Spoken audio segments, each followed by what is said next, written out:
collecting bell will run out of power and can no longer be used. Open the crate to get tons of rewards. Note that other teams in the same group will battle for the same bell. Use the mini-map to determine how many players are nearby. Also, skill cooldowns are reduced in the bell's vicinity, so use them to your advantage to guard the bell's rewards. Sacred Vortex Pilot Challenge. On through the M4, quick little bit of a spray here, as Manny comes in, but not get the clutch of Nista. Now I'm going to try and defeat with the Tommy gun in hand, and that is it. R8 Sapphire now having to make their way out of here. It is down to the final two. 11 the nade in the end to get it back. I thought they were going to go for that res in the smoke, and my jaw was on the floor, but they weren't able to do it, but it didn't matter. She got those utils anyway, and she got the job done. A big GG's to TPES for winning our first match of the day of the tournament in style. I mean, what a way, right? What a way to kind of, set the standard right out of the gate. But the pressure is going to be on as we'll take a look to see exactly what the point situation is, right? Who scored what, when, where, and why. Well, we know why, but we'll find out all the rest of the details pretty soon. And I think this is a good way to kick off the proceedings, right? I mean, all the teams looking so proactive, nobody really bringing in any strategic delayed rotations or anything like that. Everybody just being very active, looking to get themselves right in the money. And of course, we were talking about TPS coming through with a glorious 7 eliminations. And of course, well, why is it quiet on your end, Neptro? Because we've got 1,000 damage on screen. Yeah, it's team damage. It's not individual damage, DK. Come on. That's not how it works. It is absolutely how it works. It is when I see an individual player have 1,000 damage, then you might hear some bell noises. But until then, there's no noise from me. But it is a very good result nonetheless, right? 1,000 damage with those 7 eliminations and only 841 taken. So, and most of that in that final fight. Very nicely done, a very efficient result from them, a very efficient game from TPES, and it puts them in a good mood for the next game, right? Of course, it is Miramar, it's not going to be a wrangle, but, still, you carry a little bit of that momentum, a little bit of that feel-good in from the first game into the second, and we can expect some good things from them. Yeah, of course, you could always, take the first match as a bit of a litmus test to see exactly what could potentially be coming on through. And of course, as we can see, 65 eliminations. I don't think that number is ever really going to change all too much because we only have so many players in the lobby, right? So if the number went up much further than that, I'd be worried as to why. But of course, we do see some nice range action coming in here as well, right? 347 meters ahead, the longest head played. But you can see quite a bit of that assistance being applied here as well, right? 24 revives have been secured, and of course, no shortage of utility either. No, 189 is a crazy number. I mean, we've seen it a lot bigger, and I expect to see it a lot bigger, probably coming into the Miramars and the Sandhawks particularly, but it is a big number to start off on. We are setting the bar quite high for those throwables used, and also longest elimination distance. It's nice to see that we're using some of those long-range weapons as well. A3, of course it's A3, up on that slight ridge in the hill south of Georgia Pole is a good spot to get those long-range eliminations done, and she does get it done here. 3, 4, 7 being the longest distance elimination as well. But the MVP of the match, of course, is going to be Repna. 756 damage. 5 out of 7 of their eliminations are hers, including the last one. So big GG's going over to Repna there, and we'll see what she can do in the next game. I really hope she doesn't die first now that I've said that. We know what I'm like. I'm just silently shaking my head. No, I'm sorry. Unfortunately. Right, so if anything was to happen to Repna, everybody knows now who to point the finger at. I'm sorry. Neptura, because she does this sometimes. I But do this. A big shout out going out to Repna for pulling off our first MVP, but it is going to be time for the points. As you can see, AOR obviously securing themselves a very, very strong position there because they were so heavy with those eliminations, right? 13 eliminations. That's put them all the way up onto 19 total points. Because as we look a little bit further down, right, at least the top 6 teams, right, they were quite active securing those eliminations, trying to get in as much as they could. I mean, Ace 3 as well as Aces also locking in those 4 eliminations on the board as well. So it shows you eliminations, they go a long way, right? You don't necessarily always get the opportunity to push further than that. The same thing, of course, we can say there for Script Monarchy as well. So it is looking good, even though it was just only the first match.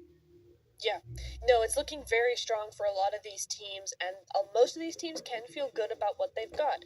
Most of them did get some eliminations, some points on the board, and it's something that we see always with the Women's League, right? With the Wonder League and the women's teams in it, is they're always heavy on those eliminations. It's always action packed. So this is a really good start, but I have no doubt we will be seeing a lot more of it. And I thought that 1556 was damage. I was about to do it, but it is Repna. So it's survival time, not damage. So I will withhold the bell for now. Yeah. This is why I like Legends, right? Legends are amazing. They go such a long way, but you got to give it up to the legends that we have on screen right here out of the gate, securing themselves a good start. And yeah, we got Elam, Kitty, and Repna all just doing what they need to do. And of course, match number 1, right? That was it. We still have 4 more to go. We still have another Erangel to come, as well as 2 more Murmurs, and of course, a little bit of that Sanhok action. I'm expecting to see quite a bit of insanity and craziness once we make it up into the jungle, right? When the teams start to rumble, because I think the first 2 games, things are where, as I said before, it's the litmus test, right? Teams are just testing the water to see what the approach is, what the play is. And I think once we hit Sanhok, that is where we are going to be seeing a slight change in how the teams approach the battlefield. Yeah, the Sanhok is always my favorite to watch competitively because that's where all the real action starts. And you're right, it's a nice bit in the middle of the evening, so you know you will start to see teams start to settle in, and yeah, it's always a really good time in the evening as well. That third game. But we have to wait for Sanhok as we have to wait for Miramar for just a little while longer. We are going to be getting into a short break, so don't go anywhere while we go away for a few minutes, and we'll be right back with Miramar.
The land has been enveloped by the powers of the four guardians. Throughout your cultivation journey, you'll run into various encounters and challenges. Sometime into a match, spirit collecting bells will appear, and all surviving teams will be separated into groups. Each group is assigned one spirit collecting bell, whose location is visible to members of the teams in the group.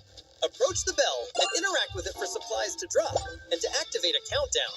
You can sound the bell repeatedly during this time. Each interaction provides supplies and shortens the countdown. The elemental powers will form a crate at the end of the countdown, after which the spirit collecting bell will run out of power. Welcome back, everybody. Here we go. We've had a big game for game number 1, and we're starting to get into game number 2 in just a couple minutes, and I can't wait, DK, because oh my god. We're gonna be, if Erangel was that heavy with all the action, then Miramar is going to be huge, because a lot of these teams, for them, Miramar is their best map, and so they're going to be looking for a lot of points on the deserts. Yeah, I'm curious to see who's going to be those ones to step up and shine, because, I mean, right out of the gate, a very exciting start to the proceedings here, but it's going to ramp up, and I mean, it could be going in so many different directions, right? We could see anybody, as you said, that performs better when it comes to the map of Miramar, choosing this next match to be the one in which they start to crank in a few of those additional points, right? Looking to see how far they can push and maybe even secure themselves up ahead, trying to contend, because as we know, by the end of, not tomorrow, but the day thereafter, right? This group's tomorrow, which would be their second day of play, only a few teams are going to be making it through that will have the opportunity to either make it up into that direct qualification for finals, or that are going to have to make it into our next week of action gameplay. So there's going to be a little bit of pressure. You definitely don't want to be sat in the bottom 3 seats, right? 16, 17, 18, you don't want that, right? You're going to try and push up. But this is where I want to ask you, though, Neb, what would your approach be, right? Would you go for top 3 qualification in the first week, or would you go for that 4th to 15th position qualification instead? I think I'd probably go for the 13th to 5th, or the 3rd to 15th, to be honest. I think I would probably do it that way. I think it's less pressure from the beginning, and also gives you a lot more practice with the same teams that you're going to be fighting in the finals. If you're confident that you can get a really good result in that week too, then by all means go for it. If you feel like you're playing really, really well and you're not so sure that next week is going to be as good for you, then by all means go for that top 3, get as many eliminations, get as many placement points as you can, and then just do it that way and see how the cookie crumbles, as you like to say. Yes, I mean, could crumble in a lot of different ways. The most important thing is to have your cup of milk with it there, right? Because first you twist it, then I'm not going to complete the rest of that sentence. But yes, that's the way it goes. So I'm curious to see just who's going to take which approach, right? Because I think realistically what would make a lot more sense, as I've said before and as you just said as well, going for that 4th to 15th position gives you a lot more practice, gives you a lot more opportunity to really refine your angles and your positions, and where you're going to look to rotate to, especially going up against these strong teams. Because I mean, let's make no mistake, these ladies, they're pretty good, right? They're pretty dang good. We've seen them for 4 seasons, so I think this is such a perfect opportunity to really hone in on a lot of these skills that we see being showcased out on the battlefield. And I want to see where it gets taken to next, right? What kind of evolution is there going to be, right? How are these teams going to try and surprise everybody? Because all of that can all happen in one single game, right? It could happen in the next match. We don't know. Right. It's going to happen soon, hopefully. Very soon. As soon as possible as we get into Miramar. It's our second game of the evening, and we are ready to go. And you were talking about surprises and adapting and things like that, but DK, the zone. Where's the zone going to go? Are we going to get a surprise from the good old circle shift, or is it going to be nice to us this time? Well, so far, the plane path is a little more southern than these teams would like it. Not many people go down to these areas, maybe 1 or 2 teams, but other than that, not too much traffic down to the south side of Miramar generally. So it's going to be a bit of a hike for the rest of these teams who want to make it up to that north side, but it really is all about where this zone goes, DK. I've got a sneaky suspicion that it's either going to go in the direction there of Creative Fields or El Azhar. One of those two spots. I think. I hope I'm wrong, because that would be very exciting as well. But I'm expecting it's kind of going there somewhere, because that's sometimes what we see when this flight path is present. True. So I'm curious as to what the teams will be dealt with. But I like this the start that we have. Good, decent spread, not a lot of congestion coming into the angles, right? Via Del Mar down on that southern side. As you can see, Vio, they are not going to be disturbed anytime soon, right? I think that's a good, nice reclusive position maybe to go for. They can get themselves looted up. They don't have to stress about anybody looking to contest. And of course, there's not that much loot there, but well, there we go. I mean, it's kind of almost in between there, Greater Fields, at least included in the initial circle. Maybe the game will finish up there, but who knows, right? The teams will have to tell us and show us who's going to lock down which position here.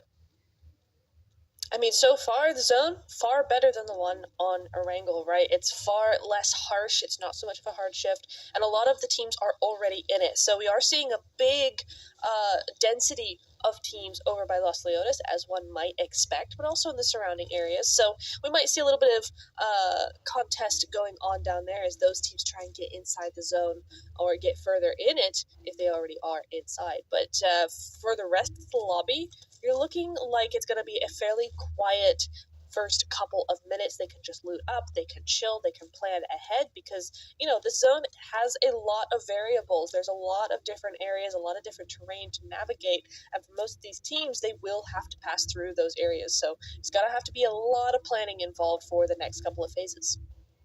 Yeah, but as we know, that's what these teams are good at, right? Because a lot of strategy needs to go in as to how they're going to be looking to get themselves situated and played through. And this is what I like about the map of Miramar, right? This is my favorite map. I know we don't play it all that often, but I like this map a lot, right? This is the one I used to rank, and Same. it just works so great, because you of course have a bit of an opportunity to get those long range hits in.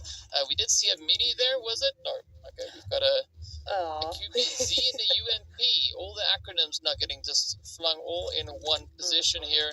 But, okay, right, so pretty soon Burf is going to decide on how they're going to look to play this one out, as Twizzle, I think, is maybe going to hope for a little bit of a different outcome, right? Erangel was a little bit tough, right? It was a bit sweaty, but it's okay. It's okay. The desert, I hope, is maybe going to be sweaty in a different way, right? Just applying itself onto these teams. That sun is a lot hotter on the desert than it is in Erangel, I have to say. I do like what some of these teams are going for with the Tommy gun. Tommy is one of my fave weapons. I don't use it that often, but when I do, I kind of pop off, and it's such a nice gun to use. So I like that teams are starting to use that we're seeing it on Miramar. I think it's a super efficient weapon. So I'm curious to see how fights turn out now that a couple of people are using the Tommy gun, but maybe R8 don't have the opportunity to even use it because they're getting shot down.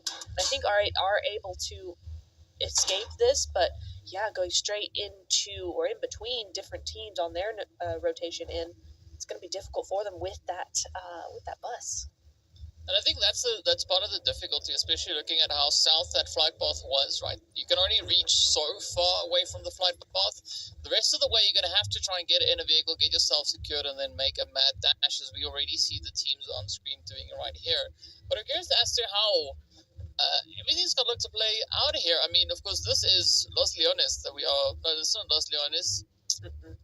Is it Cobb? But, sorry? I think it's Cobriera. Cabrera. Yeah, Cabrera. Yes. Up onto the northern side, close to the edge of zone. I mean, the buildings look almost the same. I'm looking at the mini map, not the ones in front of us. I maybe should have looked there first, right? Because that would have said, because as you can see up on the north, that shipyard, container yard thing. Yes, I mean it's pretty obvious as to where we are. But I'm curious to see where Boers are going to be looking to take this one, because as we know, previous game, they obviously opted to try and find themselves a few more points as they got served a beautiful platter of donuts. Definitely going to be looking to maybe play a little bit more of a stronger game coming into number 2. Yeah, I agree. And with a bigger map as well, it is going to be easier to find those elimination points. Sorry, not elimination, placement points.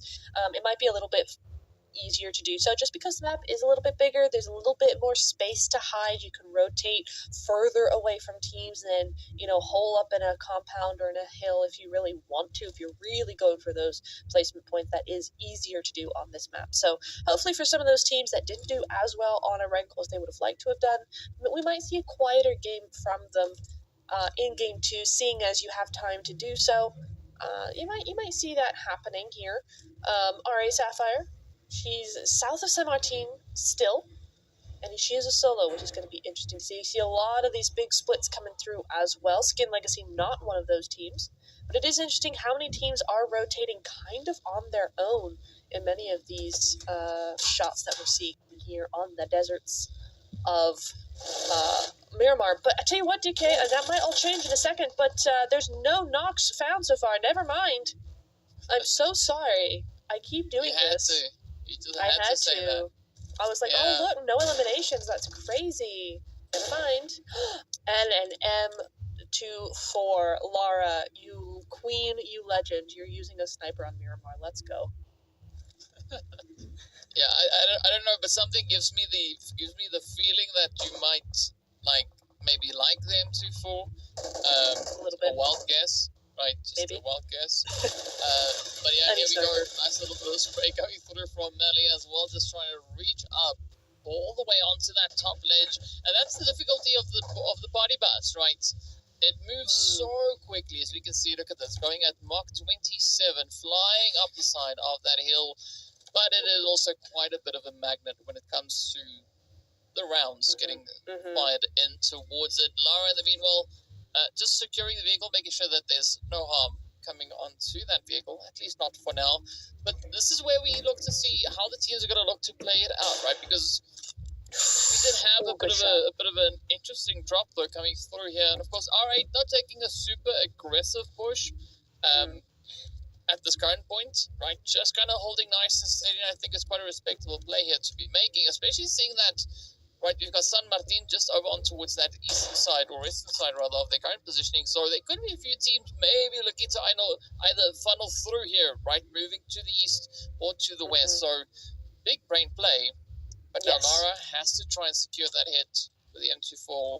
I mean, have we seen a longest Elam? Not just yet, but this could be maybe one in the making.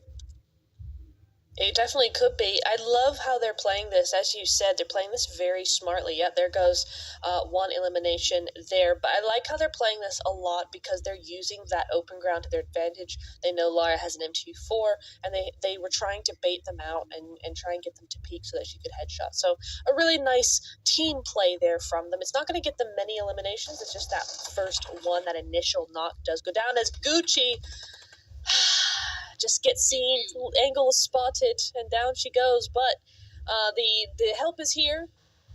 Hasiko, she's ready to help her teammates here, as that's a second knock as well.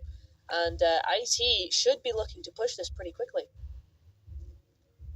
It could be quite a bit of a challenging angle here for R8 now to secure. And unfortunately, Lara, I don't quite see Lara being able to reach all the way in from here. It is quite a bit of a range. So that is going to really put Lara to the test, as now Lara has mobilized, gets ready to bring in a little bit of that reinforcement. But a great play coming through here from Taste, though, right? They just not wasting any time. They had that knock. That was their cue to now try and apply the pressure. They are going to be looking to push on forward as Seiko was going to be peeking up the window, popped out the side, does come in for a bit of a strafe. Ooh, beautiful hit, though. That Uzi is going to be quite devastating onto the side here. You could almost taste it, right? But no. All right, Sapphire, not out of the woods. We do have Lara getting ever closer. Is it going to be enough? Hasiko, beautiful drop shot. There goes another one. That is 2-3 down. One player remains now from the side of Taste. I mean, Hasiko coming in with a near clutch. Who needs Lara? They were like, nah, you can stay out there. We'll deal with it. It's all good. And she deals with it for sure. In style, Hasiko with the 1v3. Lara does join up eventually. That's bought her time to come in and help. But Hasiko, she's done it all on her own there. And they are going to be getting that res. Unfortunately for R8, the res does come through. So the 1v3 is really just a 1v2, but we still saw it on there. And then she goes and does it again. Pew Pew this time goes down, bringing it back up to the 1v3. But that's up to 4 eliminations just for her. She's on fire, so she's praying they don't go down here. They're going to do their best, of course, but she has so much more to offer here. If she can just get through this fight, I mean, she's not done yet. Yeah. So quite a bit still to come. Speaking of which, though, we are going to be hopping straight over onto Zeus and the players here on the side of Boars, as the shot now starts to connect on through. Quite a bit of evasive maneuvers going on the edge there of the Boars gaming team. Kali just trying to swap through, trying to pick the appropriate weapon now to maybe lay into the side of them, but it doesn't seem like there's going to be all that much happening just yet. S2 Female also going to be looking to get themselves situated, as they are also still to push on in. But this is where things are going to be getting rather quite interesting as we make our way heading in from that power plant area. The pushes are slowly starting to progress further and further on down as the teams look to get themselves secured. Of course, we've just made it into stage number 2, so that blue rather of phase number 2. So the pressure is going to be on. Teams need to huddle, right? They need to get themselves up into that zone. And this is where the excitement just gets ramped up. It does, but I worry for Boars here. This is not the best position, considering how much open space there still is in zone, right? It's not like it's a zone 5 where there's not much room for them to go. I think they could have chosen a better spot here. It's very low ground, and there's a lot of hills surrounding them, so if anybody comes past them, they could very easily get taken out here. So I'm hoping maybe they'll use this fight as an opportunity to skedaddle, because S2 look to want to contest power grid here. And so far, doing well-ish. 2 down for them. Maybe not. Yeah, that was you were nipping that thing right there. I was. So it's now down to Nipping Swan. it in the bud right there. Sure, we'll go with that. We'll go with that. I'll just stop at nipping. You can nip wherever and whatever you like, but I'll just stop at nipping. And S2, yeah, being put in a very difficult angle, difficult spot though. But AOR, Whoa. ooh, what a play! As the shots connect on N Swan is going to be the last hopeful left here. AOR also getting pushed up against the fence. This is a tricky play, but Swan, absolutely phenomenal play. That utility just connecting exactly when and where it needed to. Freya now, of course, could get raised up as well. That is going to be the play, but unfortunately, it is going to be Matesha that is going to be denying that eventuality, and the pressure is on. Of course, just a little bit further down on the southern side, we can see more of that coming through here as A3 also now just looks to hold on to a little bit of territory here. Boars are also getting a little curious. You do see that one scout just trying to figure out what's going on and if they can attack, if they can take advantage of this. Power grid would be an advantageous spot to have. So it's worth their while to check it out. But at the moment, it is all S2 female coming in here. It's a 1v1, it looks like. I mean, it's interesting because AOI did have this really locked down, and yep, she continues to have it locked down. Natasha, getting that name, knows exactly where she is, and she is going to have to stay as a solo, but at least she stays, right? At least she doesn't go back to the lobby, and that's just something she's going to have to work with for the rest of the game. The best they can hope for now is a decent placement to get those extra points on the board, but a good fight from both sides, I think. I think both of them played that well, and it just comes down to who can hit the shots better. Well, that and whose shots connect up enough. Yeah, that's always that. Consistently enough. But speaking of consistency, here we go. It is Dixtree also just trying to pop in a few sprays here as Ace's house also trying to get themselves a little bit more secure towards that southern side. A very risky play out in the open, knowing that Dixtree is on the edge here. But of course, well, you got to risk it if you want those biscuits, as they do push on in. But look at this though, up on the hills, right, up on the high ground. There's a specific team positioned on high, right? The last bit of their name rhymes with high as well. It's Galatasaray on high. Yep. That could be quite an interesting spot. I mean, that 2-2 split, at least from what we can see, that's quite a strong angle, especially down towards the southern side. Yeah, I was just laughing because she's all the way up there. Just her name tag's in the sky right now because she's got the highest of high grounds. They're all solidly inside this new zone. 2-2 split. They are mad about what happened in Pachinki last game. They are so mad. They've got the best spot and they are looking to put that to good use. We really have to watch out for. I mean, we don't. The other teams have to really watch out for that form. Yeah. I mean, that's what I understood when you said we. It's like we, c'est ça.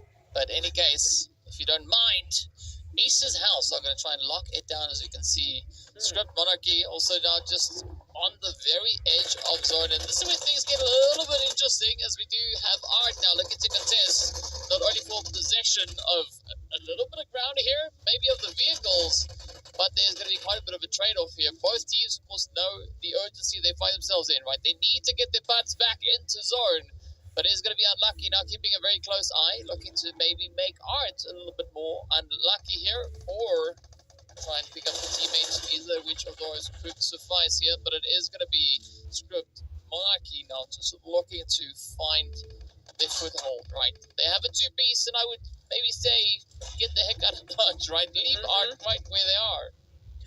Oh, but they're not. They're full sending. Oh, I don't like this at all, DK. You're right. The duo should have just left. I'm not sure what happened, though, because the two that are knocked are on the side where they should have been able to be covered by their teammates, but we didn't see the full fight here. They are going to try and get at least one res and get that support going.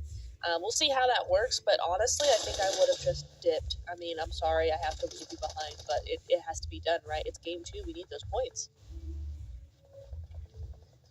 I mean, that could have been a tactic, right? But we'll find out how this is going to play out, of course, now for both two. Yes, that's how the numbers work. Both two. For both teams. There we go. Makes more sense. Both teams involved in this altercation. Let's see if Monarchy can maybe get a little bit of something there. Nice bit of body spray. Is it going to find anything, though? It does seem like the answer is no. So, I mean, Monarchy, right? They've got their team somewhat back on their feet. This would be the opportunity to, get that knock and get out of Dutch, right? Get out of the blue zone. We've got such a long way to go and not a crazy amount of meds left.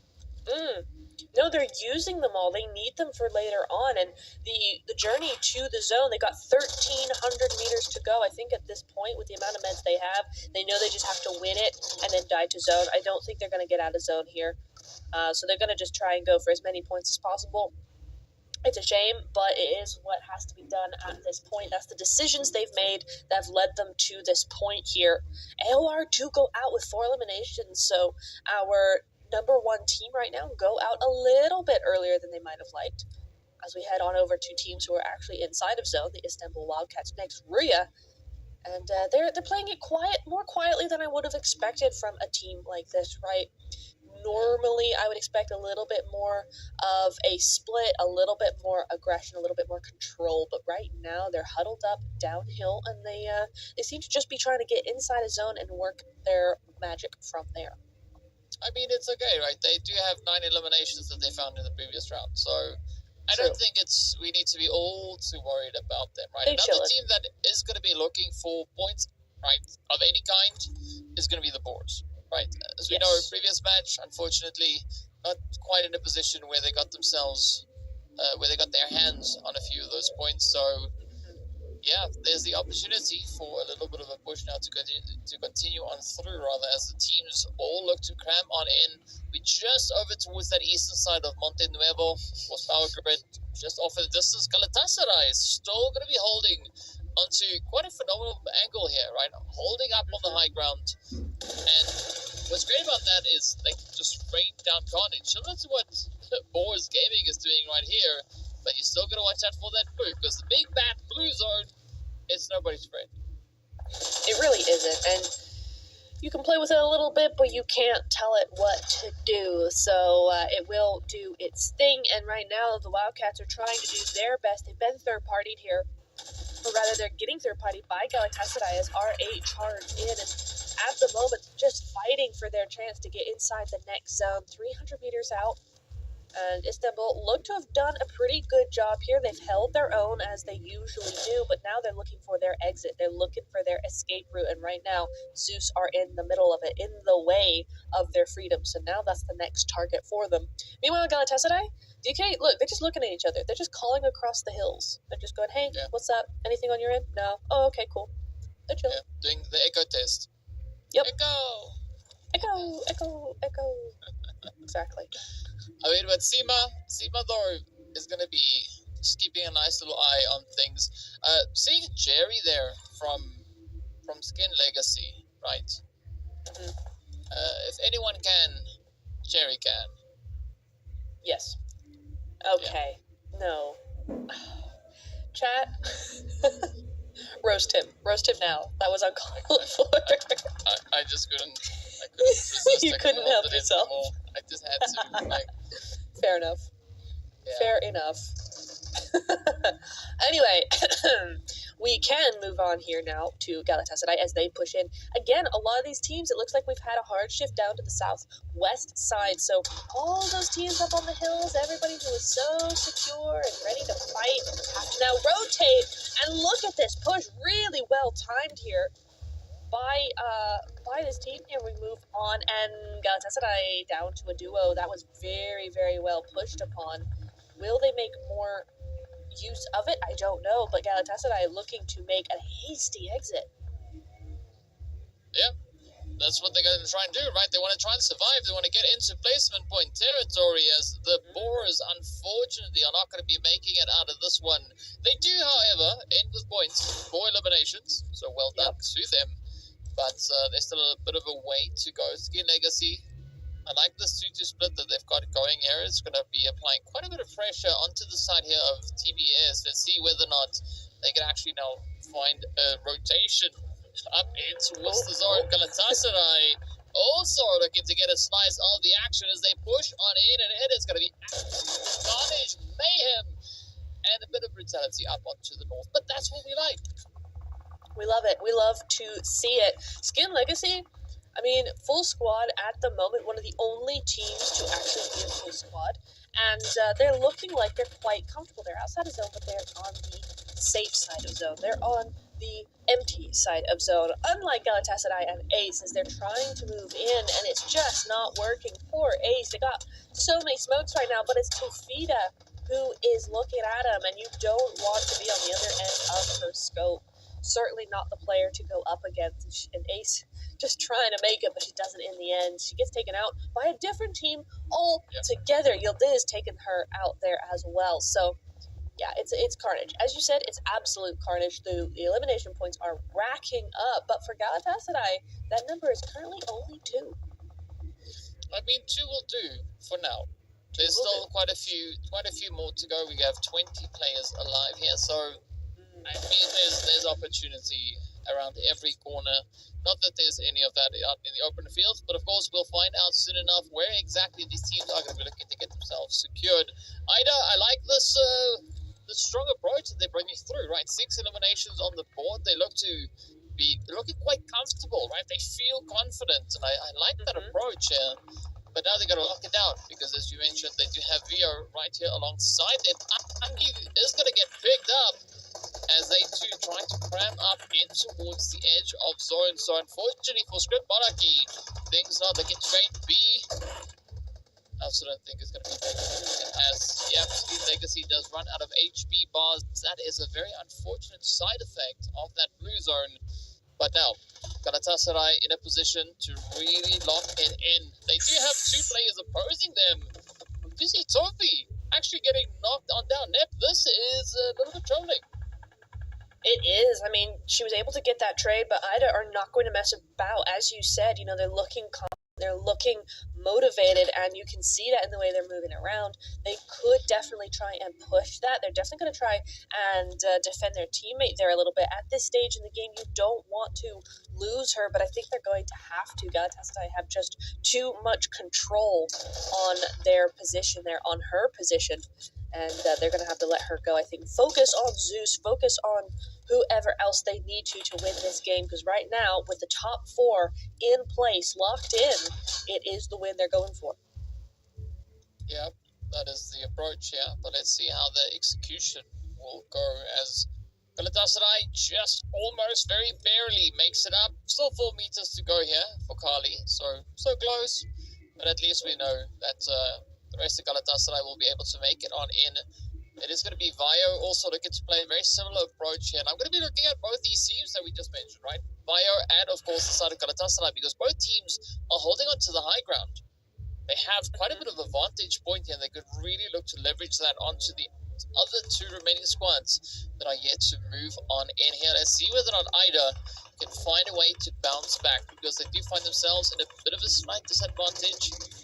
Now it's going to be Vio looking to apply that disadvantage onto them. It's going to be Chloe to get denied. Venus quickly popping out a bit of that utility. I like the drive-by action coming through here. Oh, look at that.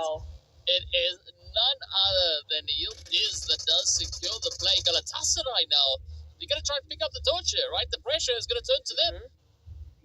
Yeah, brilliantly planned as well from Galatasaray, right? This is exactly the point where you want to be pushing, and they are going to push. They're going to be stealing all those eliminations away.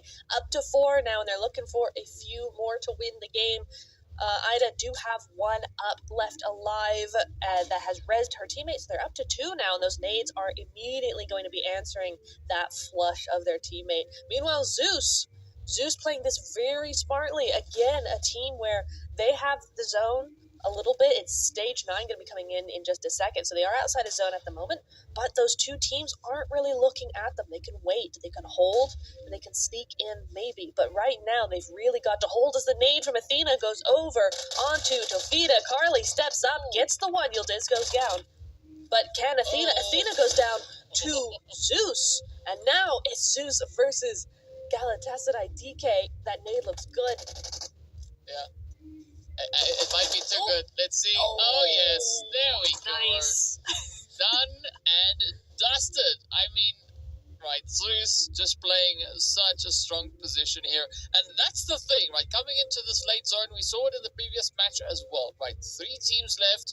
2 of the 3 are engaging. And then up comes the quiet team, and they take that chicken. They just rip it from the hands of Yep. their competitors. And I mean, a very sneaky approach, but it pays off. It works, right? It gets that chicken in the bag, puts it on the plate, and the points are locked in as well. So, yeah, very exciting approaches coming through here. Good to see Galatasaray also getting a few additional points on board, right?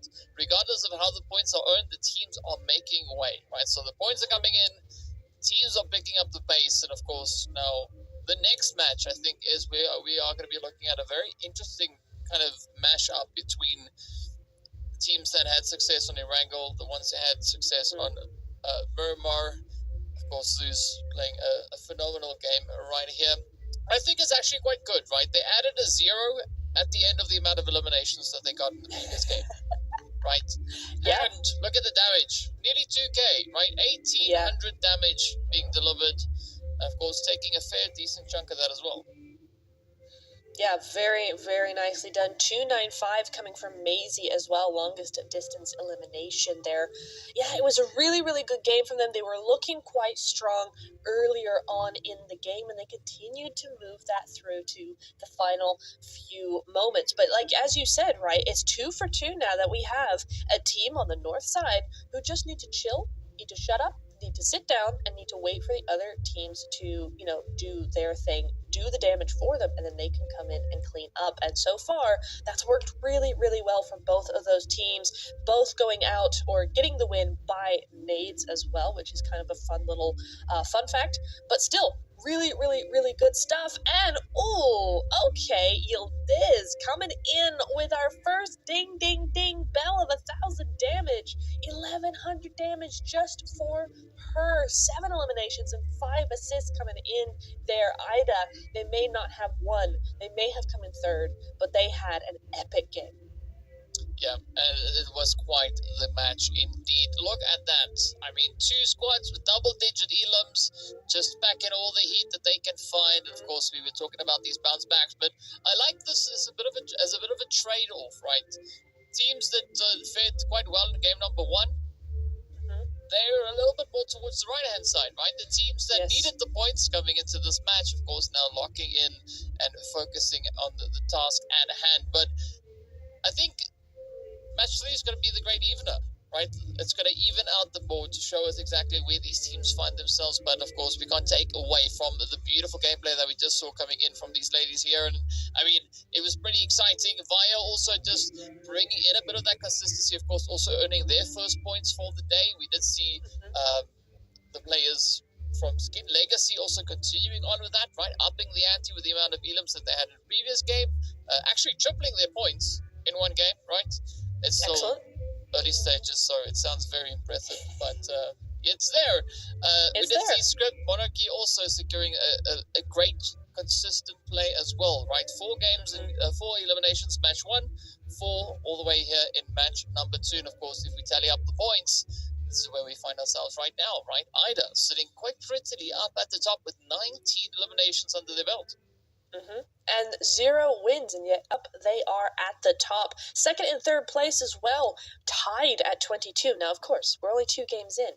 As you said, it sounds a lot more impressive than maybe it really is because we're only 2 games in. But still, to have 0 wins and to still be stepping up, popping off, and getting those points on the board, that's what you love to see. Now, TPES, they did get that win on Erangel, but that 0-point game puts them down to 5th place, so it's very, very volatile at the moment. But everybody got points here in this second game. For Sandhawk, though, I am going to be looking towards Enigma. They're well loved in chat. Everybody's cheering them on, but they got 0 points so far. Can Sandhawk be the game they bounce back? It could be. I mean, there's ample opportunity for them to do exactly that. And of course, speaking about opportunity, there was not just one lady that took the opportunity at hand, right? There was 3 that got, well, this one we can see right here. They got over 1,000 damage each. Wow. Ding, ding, ding, ding, ding, ding, ding, ding, ding. There we go. 9 bells of 1,000 damage there for these players. Yildiz, Natasha, and Hasiko as well. I mean, Hasiko popping off with the squad wipe there.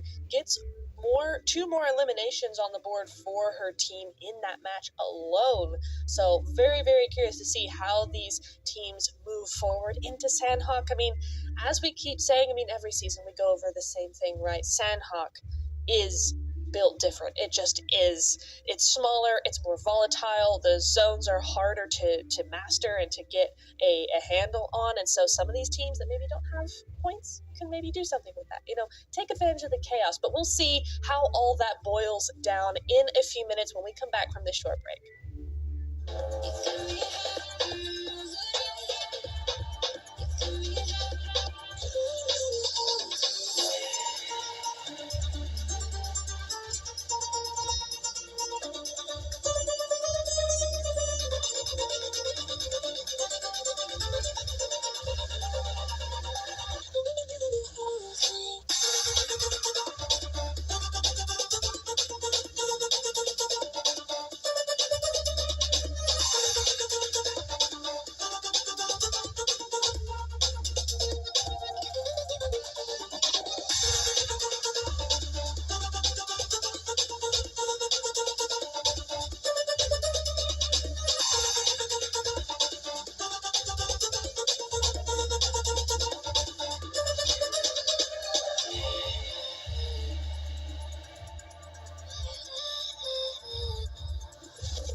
here we go. It's game number 3. It's my favorite map, that's for sure. We're getting into all the action. We got a bunch of questions. In fact, DK, kind of more than what we started with.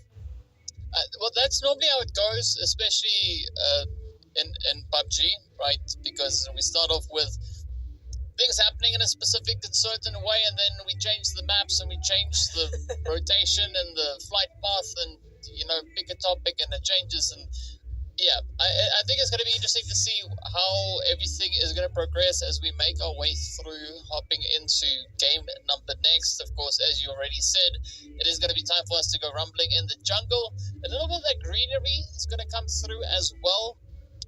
One of the games where you could essentially snake it till you make it, but that tactic has left the building ages ago, many seasons ago. It stopped being viable. So yeah, I'm curious to see just how aggressive these ladies are going to look to get once they venture out onto that battlefield, because Sandhawk is the map where you can really make up for a few points that you might have missed out on in the first 2 games.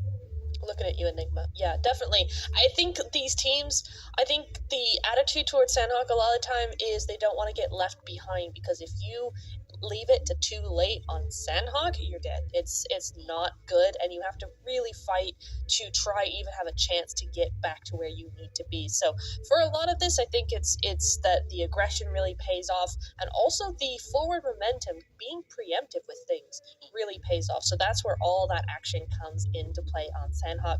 Sandhawk as well, the zone's not normally very nice to you, right? Sandhawk is a hard map to play anyway, with the different locations not being as easy as perhaps some of the other maps. And then the zone decides to go trifecta, and you've got just a bunch of water, and it's fun. It's really, really good, but it's great for us spectators. So I'm really looking forward to this game. But DK, having seen 2 games so far, can I ask for a prediction? Yes. I don't know. I'm joking. Right, so if we're gonna go, let's look at it realistically, right? If we look at the performances that we've seen coming through from the team so far, I do believe that AOR silently are gonna very sneakily try and push their way into the late zone, based on how they've played the first 2 games, right? I don't have any crazy major statistics on that, because it's only been 2 games. And that's pretty much it, right? It'd be amazing if it could just appear, but I'm still working on that magic trick. I'm not that good at it yet. But yeah, I definitely think that we are going to be looking at AOR potentially maybe bringing a little bit of flavor, a bit of spice to Battlefield.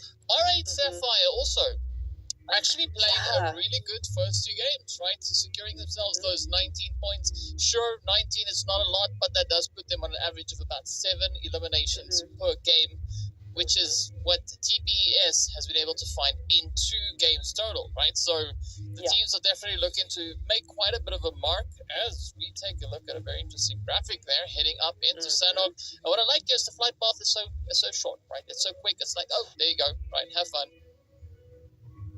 Yes, it really is. It's like, okay, bye now. I'm tired. You can hop off at any time, and most of the teams already have.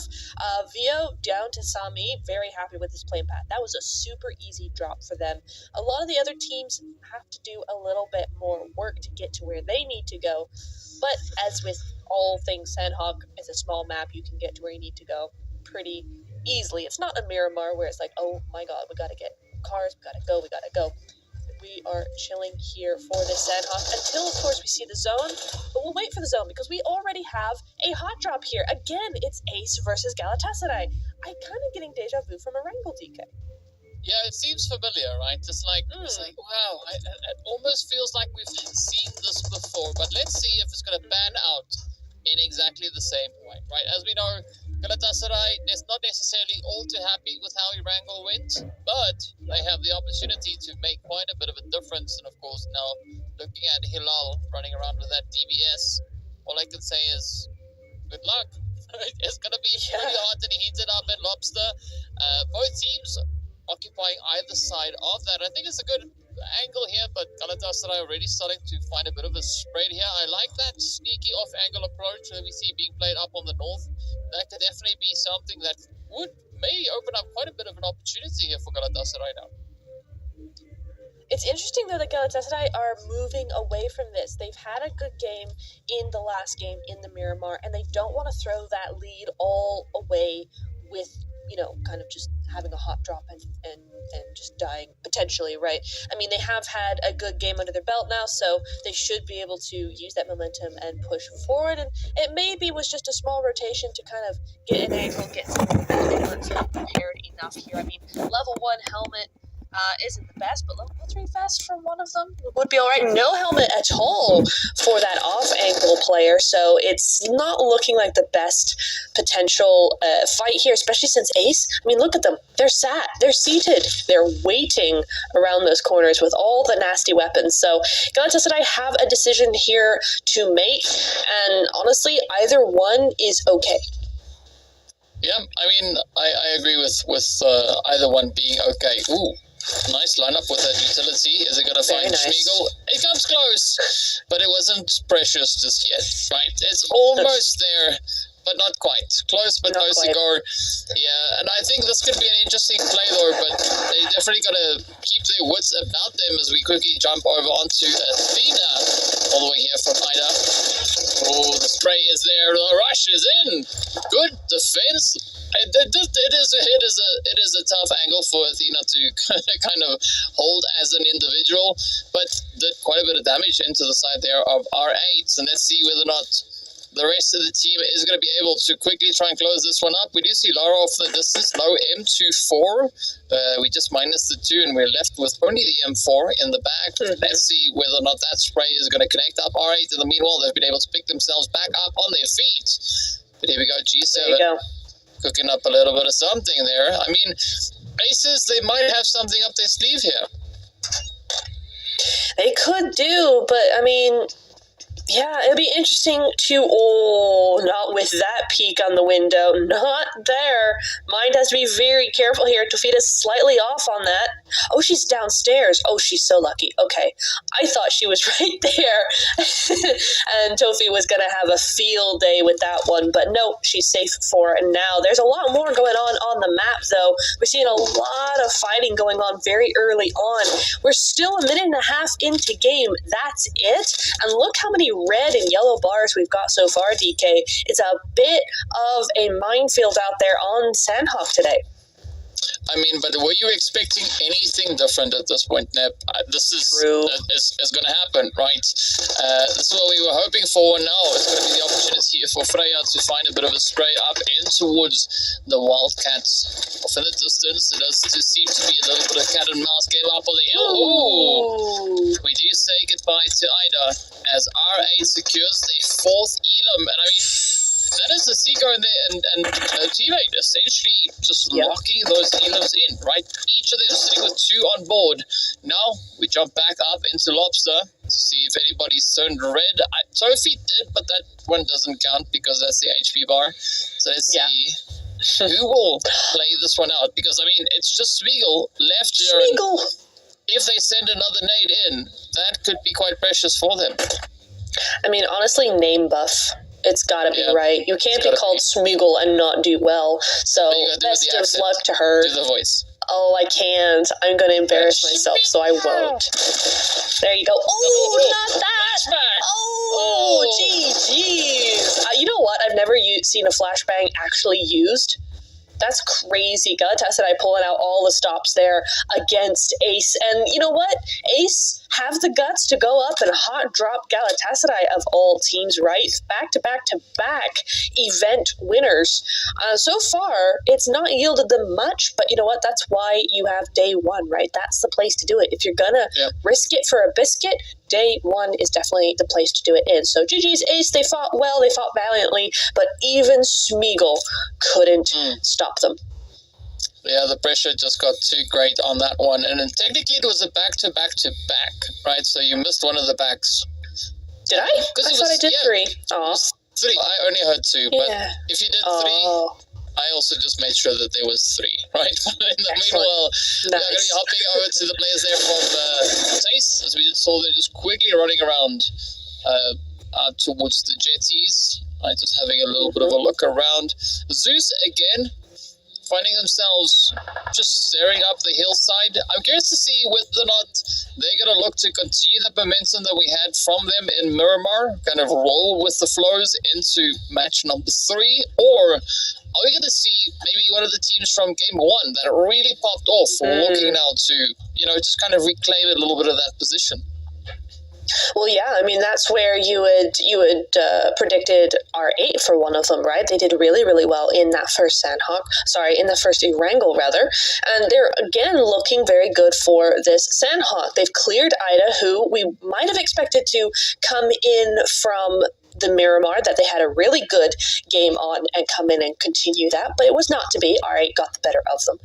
And the other teams up there, Galatasaray, of course, Wildcats, S2, and A3, all with 2 or more eliminations to their name. So it is looking like an elimination-heavy early phase from a lot of those teams that did very well in Erangel, as you said. But Stage 2 has now moved in, and a lot of these teams are going to have to shift, it looks like. We got 1 minute 42, and so far Zeus, unsure about which direction to take. They've got a small split going on here, and a lot of teams around them.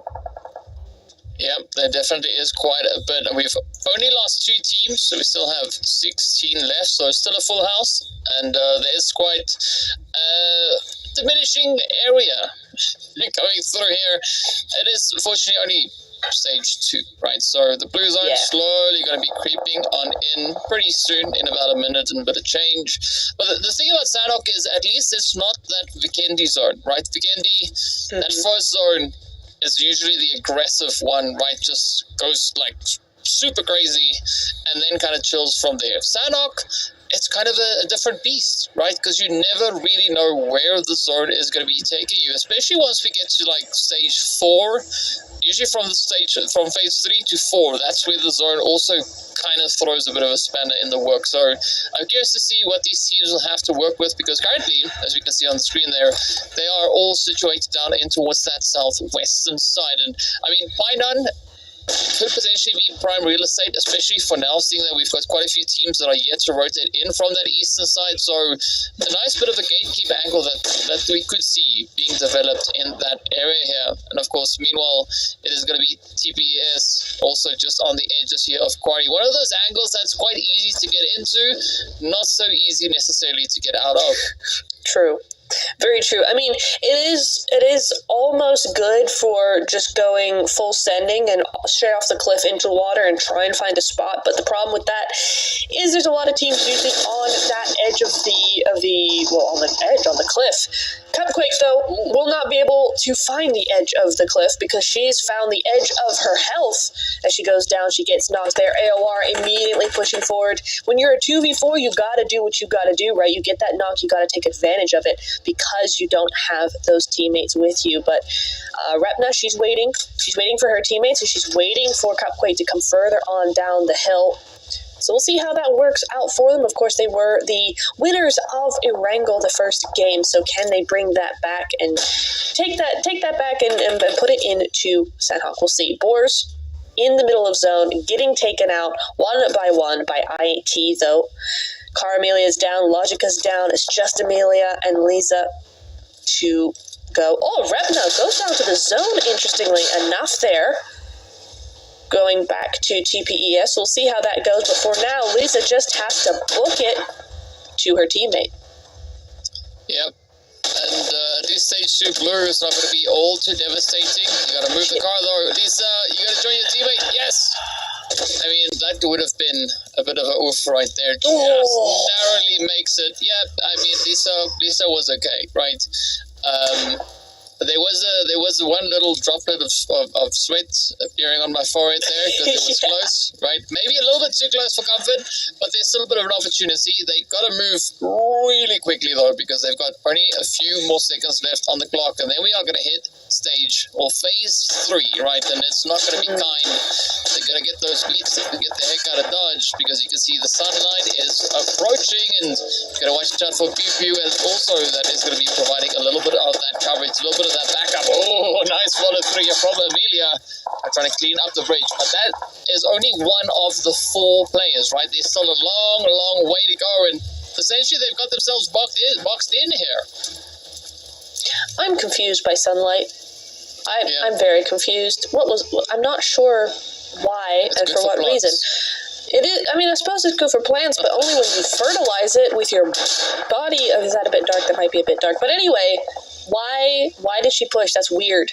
I don't get that play. That's allowed boars to get one free elimination, and it's allowed them to get away freely. Except Amelia's 1 HP. She goes down to the zone, so they are going to have to get back up. But can she get back up? They have no meds. Elisa doesn't. At least she's got 800 meters to go. You can see this why she's trying to go anywhere, loot somewhere, get that meds back on board, but it's not happening. She's going to try and get this res. Maybe no. She's going to go into the car. That's their best shot now. I keep forgetting you can res, or you can put your knocked players into the car. That's really helpful. We'll see if that helps them here, but they've just spent too long out there. It's unfortunate, right? But I think that was kind of the play that we saw come through from Sunlight, just forcing them back. Speaking about forcing back, AOR and all the Istanbul Wildcats next to Ria.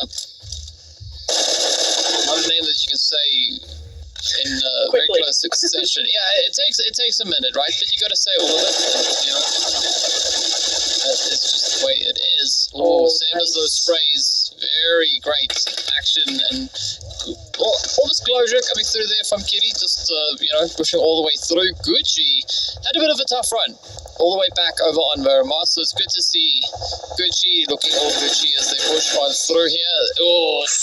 Nice. A quick little play as the Enigma dolls get sent on their merry way.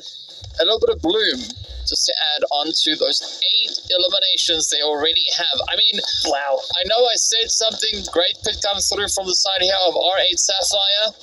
I was not expecting them to already sit with 8 eliminations under their belts only in stage 3. So things are looking pretty good for them. Lisa, still in a bit of a tough spot here. A little bit, yeah. She's got 400 meters to go. Her teammate did end up going out to the blue there, unfortunately. So she does have half health right now, and I know she's trying to look for those meds, but I think almost zone is more important at this point in time because you're wasting health looking for more health, right?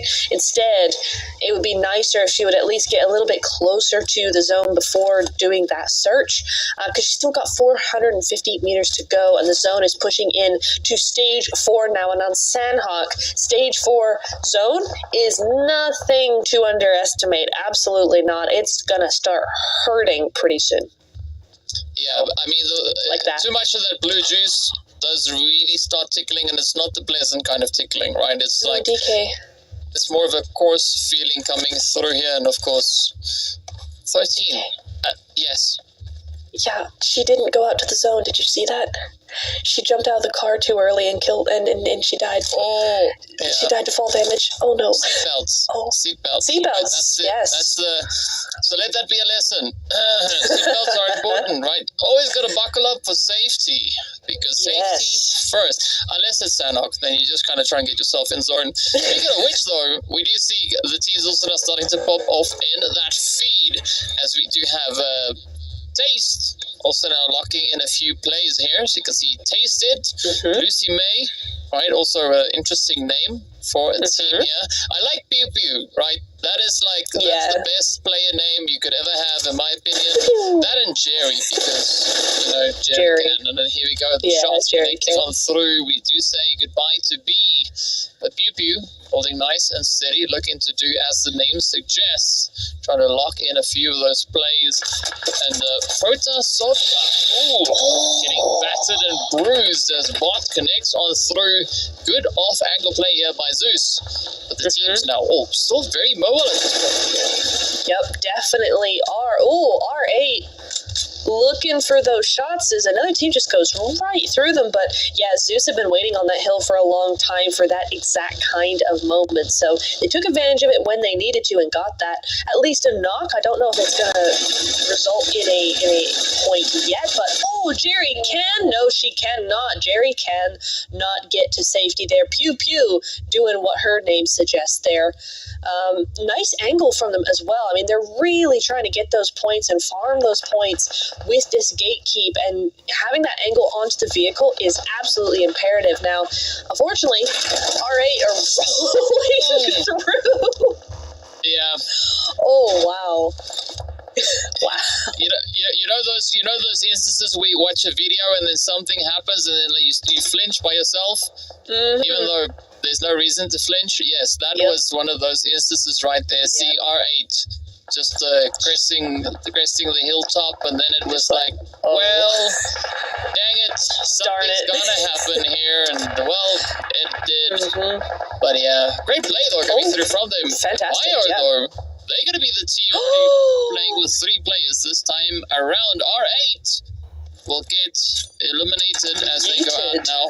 9 elims under their belt. Bio, very tough spot here. I like this pressure though being applied from A3. I mean, great angle, great position, and quite a bit of a nuisance onto the side here of Bio Esports. Absolutely. I think nuisance is a mild way to put it, because they're just absolutely being so annoying right now. And with good reason. They got a nice little position there, good advantage, good height advantage.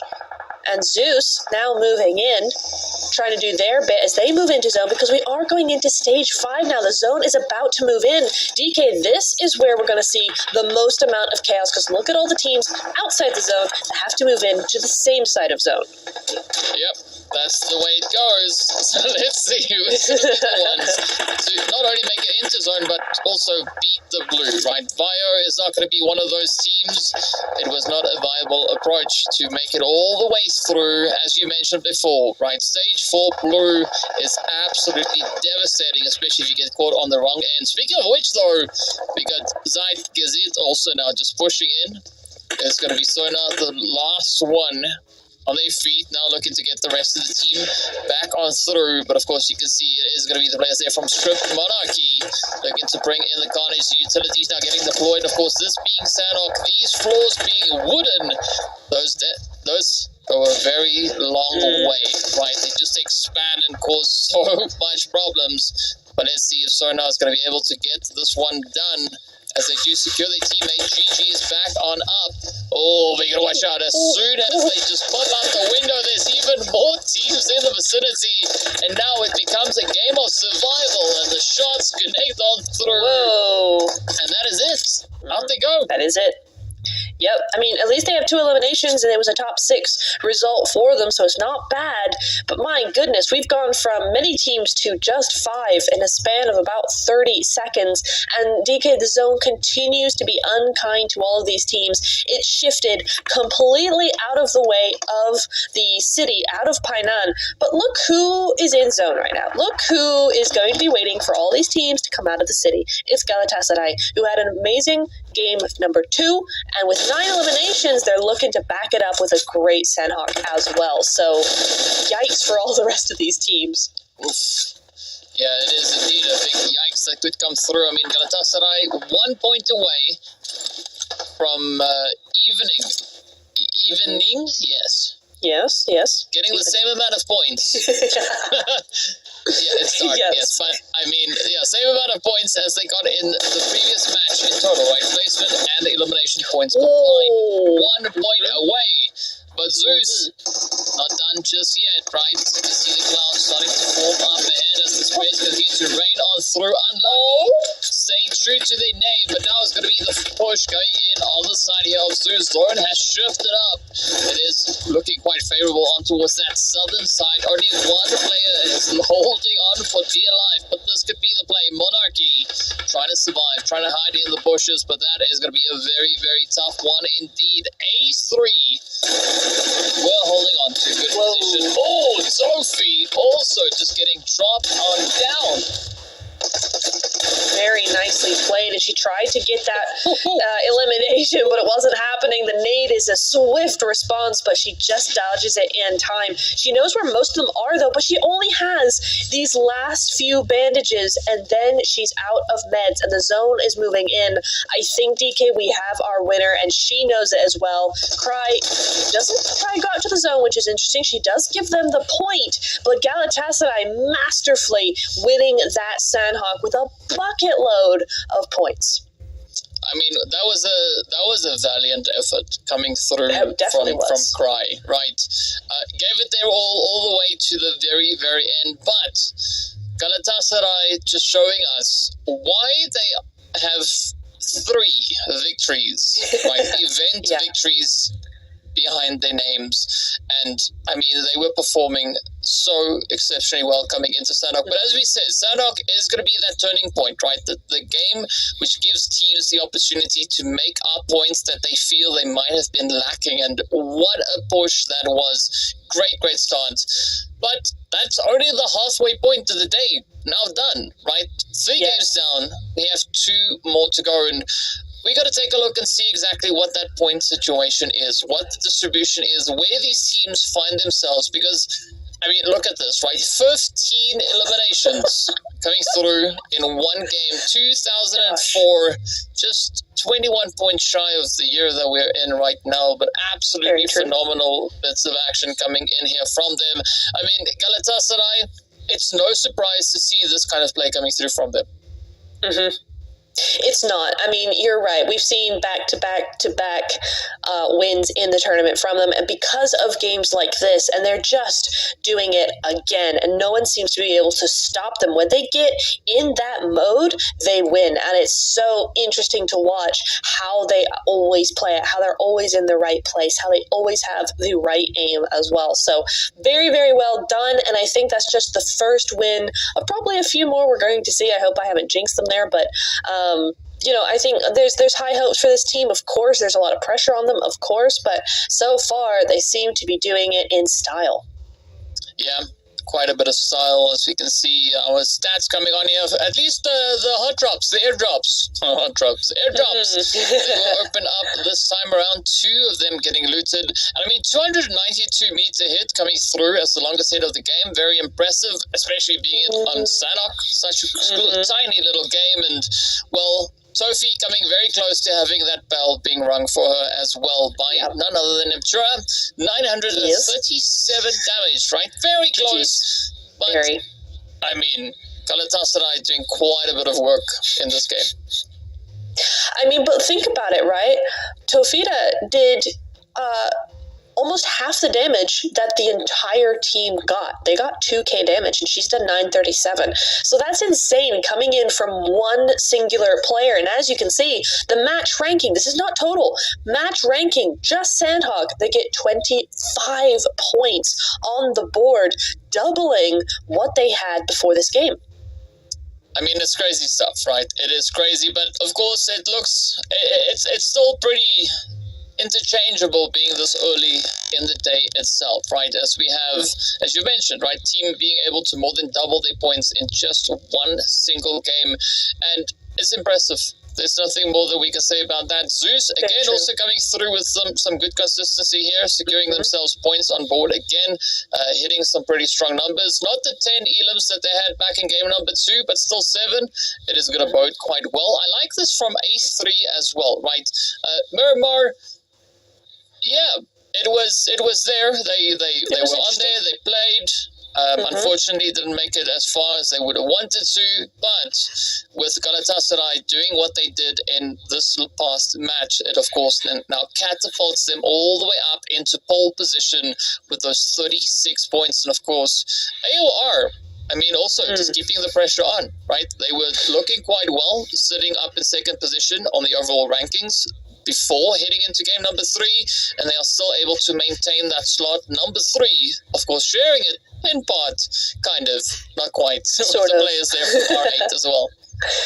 Yeah, R8 have been very, very consistent. But, you know, DK, I want to very quickly talk about Enigma, though, because you could say they've been consistently with 0 points across 3 games now. I thought that Sandhawk would be the one where they would be able to get some points back, but I don't know what they're doing that's making it go so wrong. But what could they do into game number 4 now to even things up for the evening? Step number 1, I would probably say, is just try and get a clear mind as best you can. I know it's tough, right? Being in a competitive setup, you want to try and play the best that you can, and sometimes the nerves get to you. That's just human nature. But yeah, the difficult part is to try and keep a cool head, right? And you just think slightly better, maybe a lot better when you have a cool head. So I would definitely hope that that is what they bring coming into game number 4, because, yeah, I mean, I'd love to see what Enigma can do. Just, you know, how I want to see a bit of I want them showing off. That's essentially what I want, right? I want to see them showcase their skills and just show us why they've been able to make it all the way up to here, because all the teams and all the players that have made it this far earned their spots. Absolutely. But DK, we have to talk about something else very quickly here. First of all, Hasiko with the number 1 spot now, with all those eliminations, all those damage. For the second time, we're seeing her here in a row. She was here for Miramar as well. But damage, 1,402. Ding, ding, ding. Bell of 1,000 damage. Yield Diz a second time again. Ding, ding, ding. Bell of 1,000 damage for her. And Laura as well. R8 stepping up with 8 eliminations just for her. Ding, ding, ding. Bell of 1,000 damage. Bell of 1,400 damage. There's a lot of damage here for Sandhawk. Yeah. That's why it's so fun.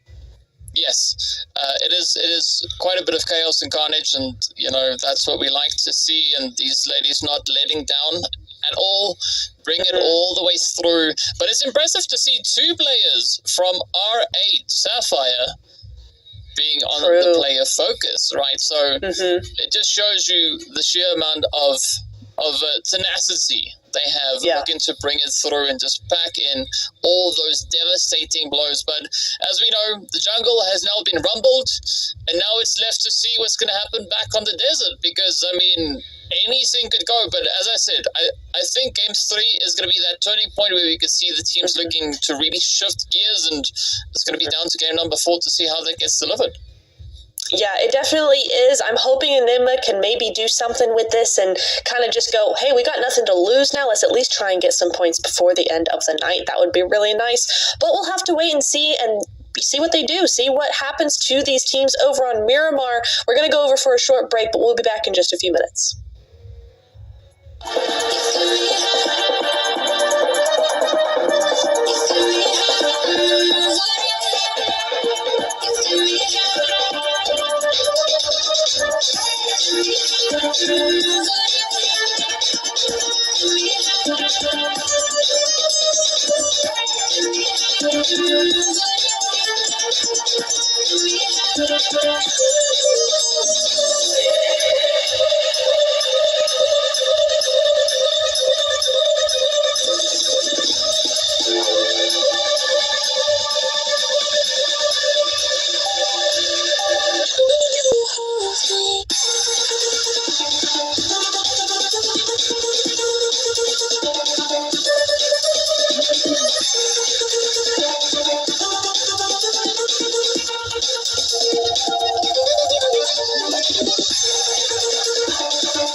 with a unmuted mic this time. We're good. We've done it, got it out the way.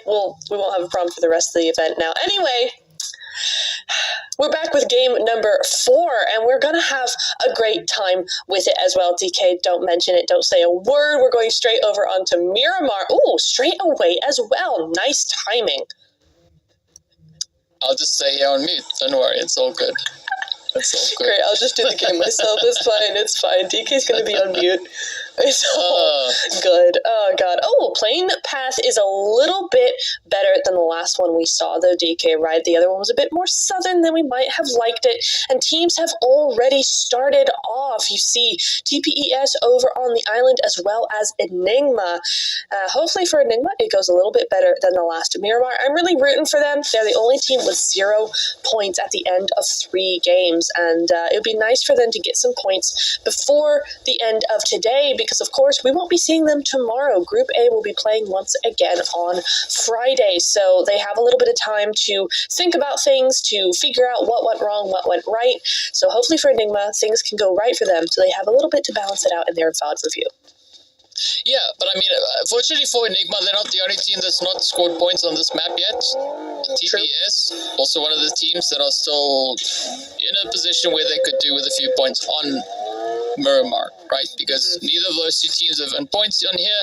Same could be said for A3, who's gone for an interesting approach. They've dropped 3 players in that western side of Los Leones, Chumacera, and then their 3rd player, I think, might be AFK because they went all the way to Oasis. And that's unless there's like a big brain play that's going to happen, right? That we can't see just yet. But if it's not the case, then it might be oopsie. It might be an oopsie. I mean, but it also could be the biggest 1-3 split for an off angle we've ever seen in the history of PUBG Mobile. And if that's the case, then I am so down for it. We want records to be broken here at PMEWL, but we'll see how that goes out. Unlucky is unlucky in this match as S2 take her out there. So that's going to be 1 elimination already on the board. And we are barely, a minute into the game? Yeah, we've not even scratched the surface of what this game could bring on through. But it's no surprise. Well, I'm not surprised, right? It's not no surprise. I'm just not surprised because it's in the name. True. It's an unlucky name to have. Yeah, she jinxed herself at this point. She pulled a nap on herself. But anyway, let's see whether or not Schmiegel is going to be able to survive a little while longer than what we had over on the lovely Sanhok itself. We can't say much about what we just saw there from A3 Excellence. They just lost one of their players. At least it's only one and not all of them, so there's still a bit of hope. But yeah, I don't see the rest of the team, so I'm not quite sure what really happened on that front. Ida also going to be looking to see how they could play this one out. As we know, looking at their previous performance, they are actually the craziest team when it comes to this map so far. Because they've had those 13 elims. They have. So, it's going to be interesting. It's going to be interesting to see indeed. Ida, though, making quick rotation on what they're doing here. They're going straight into the town, right? And that's going to be a good position for them to be in for now, at least. Stage 1 is coming in. They're going to have to see where Stage 2 is going to land them. But for now, the safety of the buildings and the safety of this compound on high ground like this is going to be their best bet moving forward. Yep. Got to try and just capitalize on everything and anything that they can find at this point. Then, of course, we got the players here from Gazit, right? I'm not quite sure with which accent I need to pronounce that name, but I'll get it eventually. I'll figure it out. Don't you worry. But I like this. Don't worry. I like this. I like this approach. Oh, so you're saying they're going straight through to the finals? All right, cool. I might be. I mean, that's my prediction. You've got a prediction already out of the gate. Game 4, day 1. A bold move indeed. But yes, back onto the players here from Gazit, right? Just trying to play a bit of an angle up on the roof. And I mean, it could be interesting, right, to play from this side of the arena to get up on. I'm not sure if that's going to be they can do it. I have never seen this. It's a balancing act. That's what we have right now. Whoa. A little bit of mixed in with a bit of parkour, I would say, as well, right? So it's it's a tricky spot. That's crazy. I'm going to have to try that now. I've never seen anybody do that. That's insane. They're definitely going to the finals with that strat. What the heck? That was great.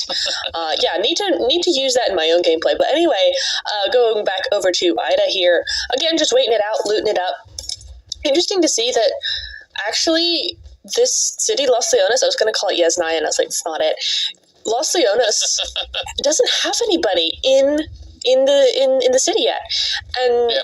I suppose Ida is the only one there, and that makes sense because of the plane path, but you'd have thought that the size of the city would be a big enough draw where teams would actually rotate through, but it doesn't seem to be the case. You would think that, but it's not always that simple, right? I mean, yes, the zone is a little bit more towards that southeastern side, which would make a bit of sense, but it is Los Leones at the end of the day. Right. Also, one of those spots there where it's quite easy to get into. It's not necessarily always that easy to get out of it, especially if the zone kind of shifts against that position. So I can understand why the teams might not necessarily fully commit to one particular angle. That nade could maybe have been amazing had it found anything at that point. Of course, dropping out meds, because why not? It does seem like Sure. actually it did find mind, right? It did find a bit of that. So, okay, so, all right. Those are, I think, trolling a little bit, right? Because those are through the molly, through the utility, the nade up top. Does a bit of damage, then throws a bandage on the floor. It's like, well, if you want it, come get it. Oh, that is a burn and a half, and I'm not talking about the mollies or the nades. That's some big brain trolling right there. I appreciate that from them. But yeah, guys, they're going to be up on top. And it's, again, we've got this thing with Mikado. I mean, maybe Smeagol has an angle here that might change things, but for now, Mikado is always the fight of the red buildings. Time and time and time again, we see it, and it goes on forever. And you see that Ace have this spot locked down, all four in those red buildings, able to communicate with each other, and they are notoriously difficult to attack.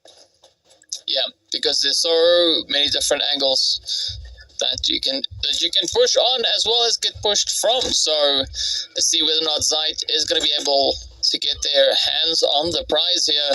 And a very, very cautious approach, I would say, here from Zeit, right? Not full setting it up, but of course it makes sense, as you've already said. It is quite challenging to contest those compounds of all of those buildings. And we also not really seen anybody go all the way up into the casino either. So I don't think that the players necessarily feel like it's worth the gamble here today. Speaking of gambles, Tofita having a bit of back and forth there. I'm not quite sure if Tofita got stuck with something, but that was an interesting approach to see. And speaking of interesting, look at all the yellow on the right side of the screen. Yo, that's crazy. I hadn't noticed. Wow. That's interesting. Okay. And the thing is, it's stage 1, so not even anybody out in zone getting zone damage just yet. That shouldn't be the case. So where's all this damage coming from? No one has been knocked. No one has gone down except the 2 we've seen before. And the fight continues down here, but there's a lot more teams that are the ones just in Pachinki, so we'll see how that goes later on. But at the minute, Smeagol playing a dangerous game with those balcony peaks. And Zyga's still trying to do the whole Mikado thing, but we're gonna move on. Pew pew, pew pew. Get it. Does There one. we go. Does not get the second. Runs out of bullets at the wrong time, and it's up to Sunlight now. She's the next up to bat. Let's see if she can get something done here. She is going to throw a couple of smokes, it looks like, trying to obscure their view, but it's not going to work. Art just too good indeed. And Protosovka, she's got to leave them. She's got to leave her beloved team behind and get out of Dodge immediately in that coupe. It's smoking. It's not looking good. Maybe that Murado is going to be the better bet here for her. But stage 2, to lose most of your team has got to be rough. Yeah, I mean, that was such a tough angle to play in. I mean, Art, they just painted that whole compound red at the expense of Prota's teammates, and we do see a few more of those bits of action starting to make its way in, coming through in the feed. Doza, though, finding a sneaky play, and that's what I wanted to see. Like, Darcy has got a very interesting angle, right? Like, peeking through the tiniest little slither of a gap of a something somewhere. I want to know where that spot is. I want to know what that spot is, because it looks so dang interesting. A very cheeky angle to take in. What a play it is coming through here from Zeit, as they've now found the opportunity. They've got that knock, and this is the go, go, go, as they start to push through, clearing buildings, but they have to push over to the next one. And this could actually be a great opportunity now for the side here of Ace's house, as they do have a bit of an opportunity to quickly see Smeagol not just trying to get themselves patched up. You got to watch out for G7, cheeky off angle that could be played there if well positioned here. But how's this one going to pan out? I mean, G7, that could be a nice setup. Just trying to look up on towards the balcony, and it could actually be quite the perfect play on towards Zeit. It really could. It's a great angle that she's got, because she can see so much from that angle. The minute they try and hop over to that building, she will have an angle onto them. So it's a great positioning there from G7. Meanwhile, Mind is trying to bait out something here a little bit, but the nades are being very, very demanding of that position. They want it all for themselves. Zeitgeist playing this very carefully, and really careful is the way to play a Picado red building fight like this. They're playing this very well. They have time, because they do have to get to zone, but it's 400 meters away. They've got a little bit of time until the zone starts moving in. They are okay for now. They can play with that time a little bit more than others could. AOR, as we move over to them, have just finished up a fight here. Art, the first to go out. 5 eliminations for AOR right now. Oh, there we go. GG. Up on the arena. Gets the upper hand. The high ground dominance locks in the play. And with that, Zeit gets it now down to, up rather, to their first elimination. Oh, but Aces now going to be looking to defend. So you can see the shots starting to connect on through. Players starting to drop left, right, and center. It's up to Darcy and Gigi to see if they can hold on and a little bit of something out of this. But the worrying part here is the fact that the Blues is on its way. Closing up. Stage 2, Stage 3 is just around the bend, so they got to decide: are they going to try and stick it out of here as long as they can, or will they play for safety, because the Blue is not going to be kind to anybody? There we go. GG looking for an angle, looking for a spot to send that utility towards, and slowly the numbers are getting whittled down. Zeit gets it now. Still just trying to clear it out. There has been a knock. This could be the opportunity to get a quick little flush, or use this knock to get out of this building. It's a tempting play to make, right, to use it as an opportunity to escape, but I think they've come too far now, and Gigi has joined up with her teammate, so they are going to be looking for the flush here, the complete flush, because the minute they start trying to leave the city, they are going to get backstabbed. So a full assault here is going to be their best opportunity, and they do take one. Again, Smeagol is the last woman standing. Can she make something happen here? It's Tommy Gun against something else. The Tommy Gun's always good, and down she goes. The Tommy Gun does take it once again. Aces go down with 2 eliminations. So again, some points on the board for match number 4, but it's not the ones that they were hoping for. Yeah, it wasn't a deuce, but they tried, so it's not a bad attempt. And I mean, even here for Zeit, I wouldn't say it was necessarily a very costly engagement that they found themselves in. Well, yeah. That was while Stage 1 was still where it was. Now that Stage 2 has shifted up nearly 2 kilometers away from the current position, they're going to have to find quite a few bandages, because it's going to hurt. It's going to hurt quite a bit. So hopefully they can get themselves patched up decently enough so they can start that rotation. In the meanwhile, it is going to be Galatasaray also just making their way in, coming through from that western side. AOR side, they're going to be looking to try and just lock it down. Galatasaray are, however, going to head up right in their direction. So there could be quite a bit of an altercation here, a bit of an exchange. Absolutely. With 3 different teams, it's quite easy to pick off individual players that might be a little bit distracted, especially when you're trying to make those rotations. They're just inside zones. So now the focus is what position do we go to? What angle, what mountain, what hill, whatever.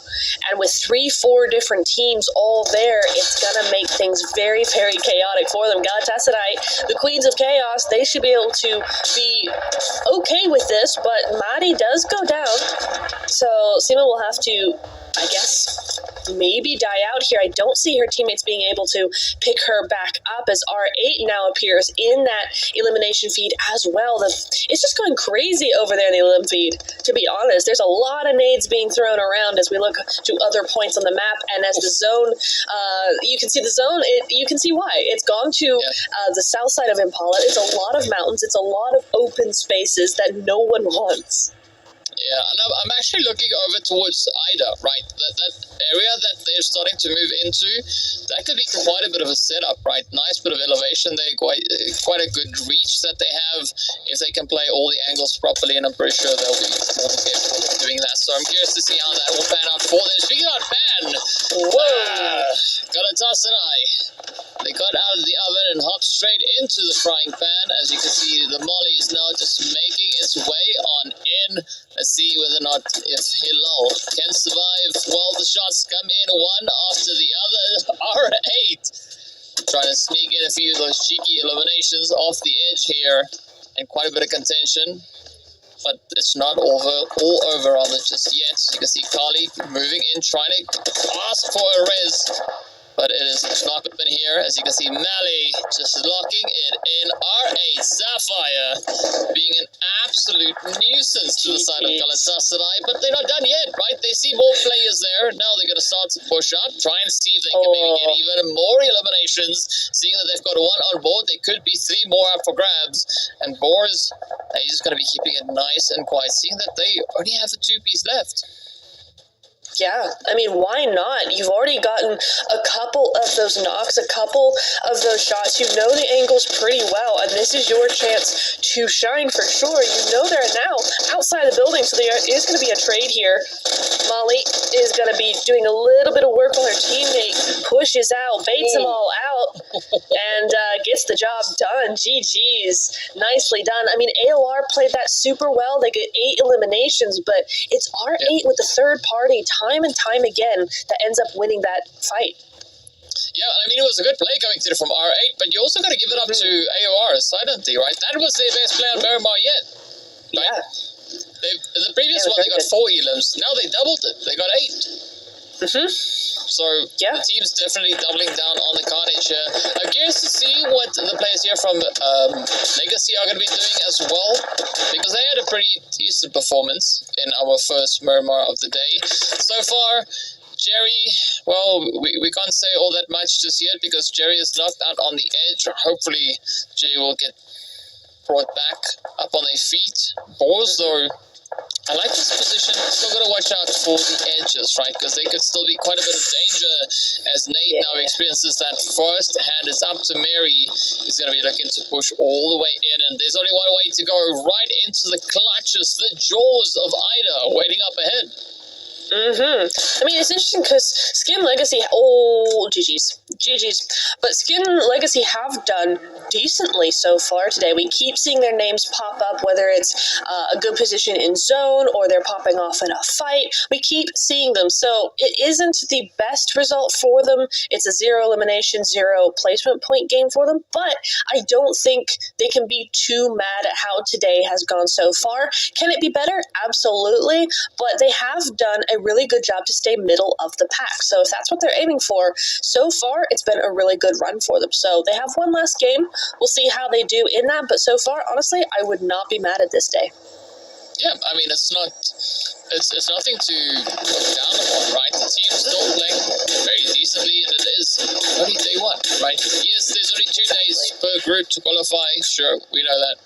But I mean, AR, a lot of these teams that have already been taken on down, they've got, a decent chunk of change. A few points next to the name already, and they can, of course, just look to strengthen that once they make their way back into day number 2 or Erangel, right? Game number last for the day here. So there's still a few opportunities left for these teams to really flex a few of those elimination muscles.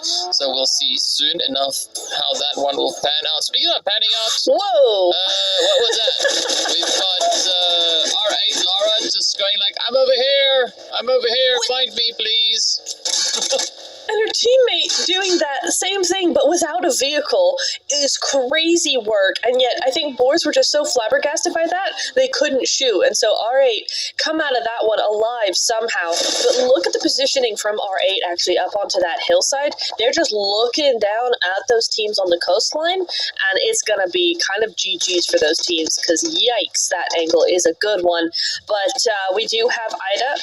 She's trying with those nades, gets one. I think Yildiz ended up stealing that elimination away, but that nade should do a little bit of damage. Boars goes out in the meantime. That's what I was talking about. R8, having that angle, and there's another team there as well, so not easy at all, as Ida down to 3 at the minute, but we'll see how they go as we turn to R8, DK.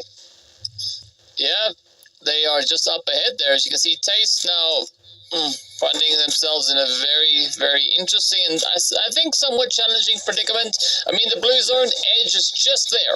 It's right there. Just gotta get outside and not die to the blue just yet. Yeah. But the other blue is there as well, right? R8 blue color in their name. So yeah, either which way, it is gonna fall to the blue. Now, as we jump onto the opposite edge of the zone, we have Ida and Zeus getting ready. More blue over here as well. Blue zone and also another team with the blue color in their name. Everybody just looking to just settle all the disputes. They want to be the team to move up into this next phase. So we've got contention over on towards this western side. We've got a little bit of that down on towards the southern edges as well. So there is action and distractions all over the place. You got to keep focus. Got to maintain that aim. Let's see. Is Ida and Zeus gonna maybe go at each other, or will they turn their angles a little bit further down inwards? And of course, Enigma, you asking for points, they've got one. They've got a point. And they've made it so far up into stage 5. So far, they've heard you. They did indeed, and I like the positioning. Yes, it's outside the zone, which is unfortunate, but that split is there. I like the positioning of each of the players, right? That looks like a position that a team who has points does, or who gets points does. And so far, yes, they have to break it up to actually get to zone, but it is a mad rush. Maybe they can squeeze past a lot of those teams. One of them isn't going to. Vio got there a little bit ahead of them there, but S2 is having an even worse time there, just down to a couple players left. We'll see. It's all chaos now on the southern side, and again, we have another opportunity, DK, of a team going up to the north side, chilling, waiting for this lot to sort themselves out, and then taking the win. But I gotta say I like this though, right? Because the teams are definitely looking to improve their performances from once we saw in the first half of the day. Zeus got in a bit of a difficult position here. Of course, still quite a bit of a vulnerable angle, I'd say. You gotta watch out for those ridges. Fortunately, there's quite a few of these smokes now just appearing all over the place here, so that does provide sufficient coverage for them to get themselves back on their feet. But then comes the next little bit of the hurdle, right? As you can see up on the video app, there's this little ridge that all these teams need to push over, and there's one team waiting on the opposite end, and I think there's a probability, a chance that we are going to be looking at quite a bit of carnage and a potential disruption as the pushers now find their way on through. And of course, who other than R8 to be that team sat over on towards the east side of the zone. Now Zeus are going to fall victim to these sprays. You can see Gucci coming through with an opening play here. They're also getting consent on their merry way out. They go with 4 eliminations up, but Zeus now down to a 2-piece. No confirmations on the other 2 players right just yet, but as we know, Hasiko and the rest of the crew here from R8 Sapphire, they're going to look to light a fire over towards this northern edge of zone. 9 eliminations so far. Yes, they're in the top 4, and yes, they only have 3 players standing. No, they have 4 players standing. Oh yeah, I see it. 4 players standing. So they're a full team, top 4, and 10 eliminations now. They're looking very good for this win. TPES could do something, VS as well. Not one to just lay over and take it for sure, and they do have a little bit of slice of the zone, so maybe they can do some damage here and at least distract Lara while Zeus comes in. But if that fails, R8 are looking very, very good for this win right now. Yeah, no, they definitely are. So let's see, will this pan out? Are they going to have the success that they are trying to secure here? Venus and the rest of VIO also taking a little bit of a beating. The shots connecting on through Lara. Yeah, we got to watch out for them flames. I know it's hot in the desert, but you don't want to make it that hot just yet. Now the push is in, right? The four final teams need to condense themselves up into the zone. TPS also just going to be holding nice and steady over on towards that western front. As you can see, unfortunately, they are going to get battered and bruised as well. Magenta trying to survive. But of course, as we know, the smokes does point in the direction where they find themselves, getting an additional one from the teammates there. Look at this though. Cry, there's going to be big chillin' in the vehicle here. Oh, interesting. Kylie moving around outside. Cupquake quickly just closing that engagement up. But Seiko comes in and the vehicle goes boom. And that is the end of Zeus.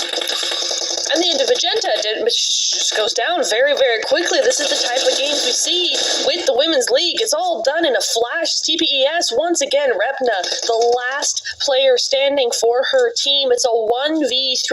We've seen her do a 1v3 before. We saw it in the first game of the day. Can she do it again? She gets one. She does not get the other one. But there's another player. They've gotten rezzed.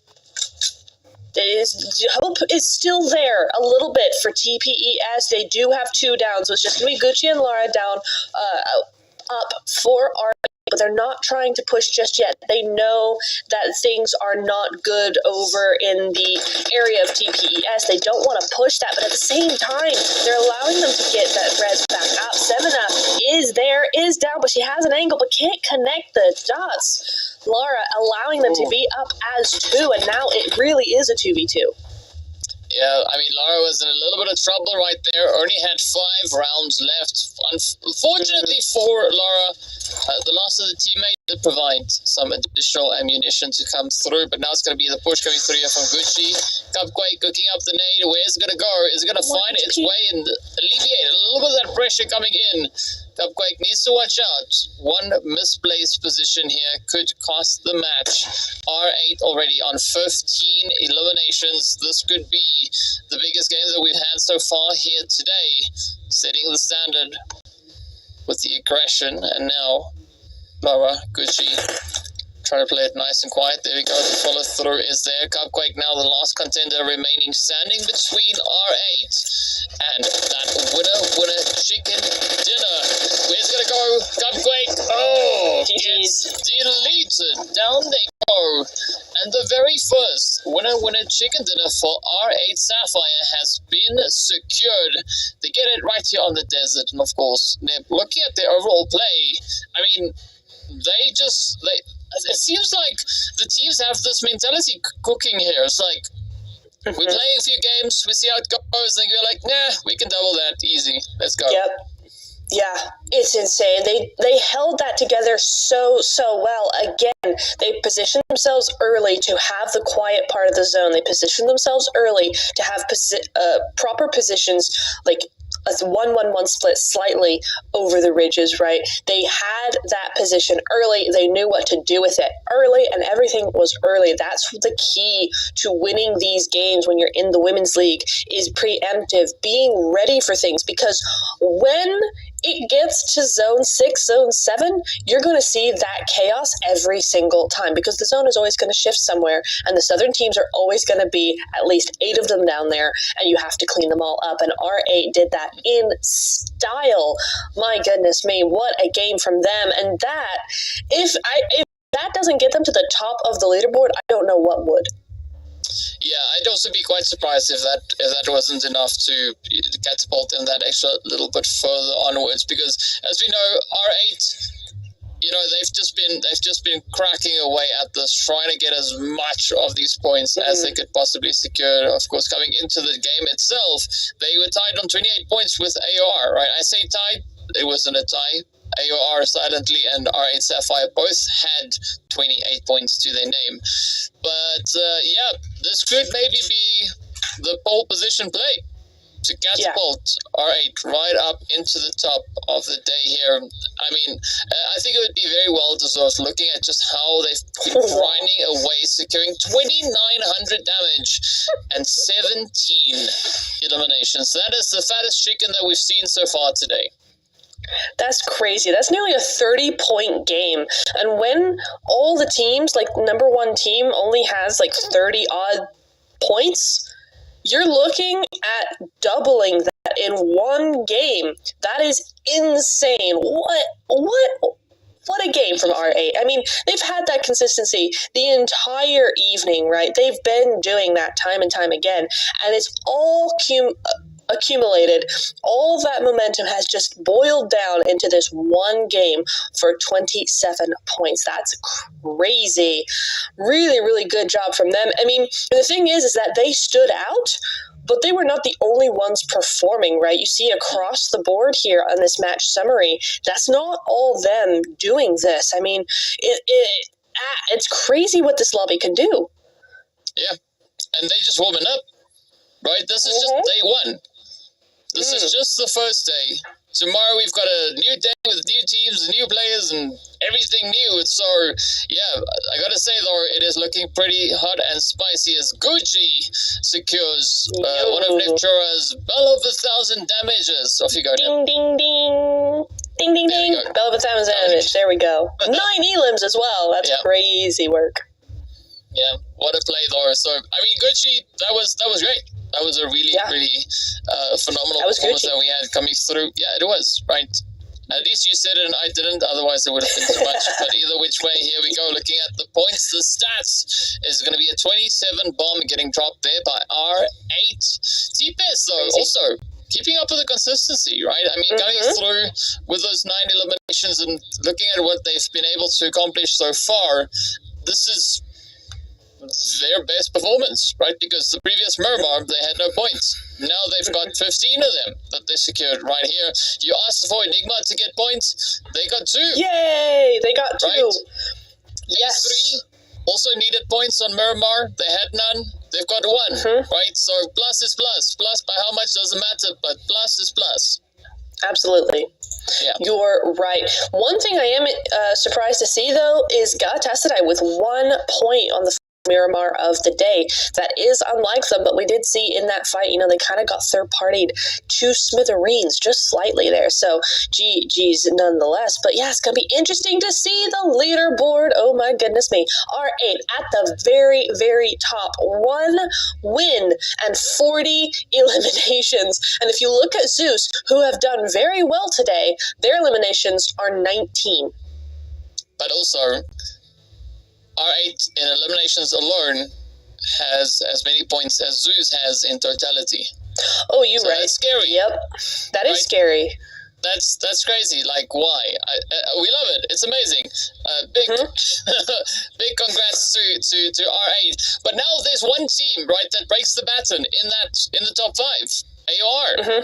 They need a chicken, right? Yep, because that's the chicken squad, the chicken, whatever you want to call it, up at the top there. So I'm curious whether or not they might be able or aiming to achieve that moving into the next game here. But I mean, the shifting that we see coming in here, no surprise to see Galatasaray consistently keeping up those plays. But speaking about consistency, look at this, 2,000 damage from Hasiko. Lara almost hitting that as well, and Gucci coming in with nearly 1.5k as well. I am. How is she not MVP? I guess because Gucci survived more, but that's crazy. Wait. That doesn't. Okay, you know what? We're gonna go with the damage because I don't think all of them got 11 eliminations each.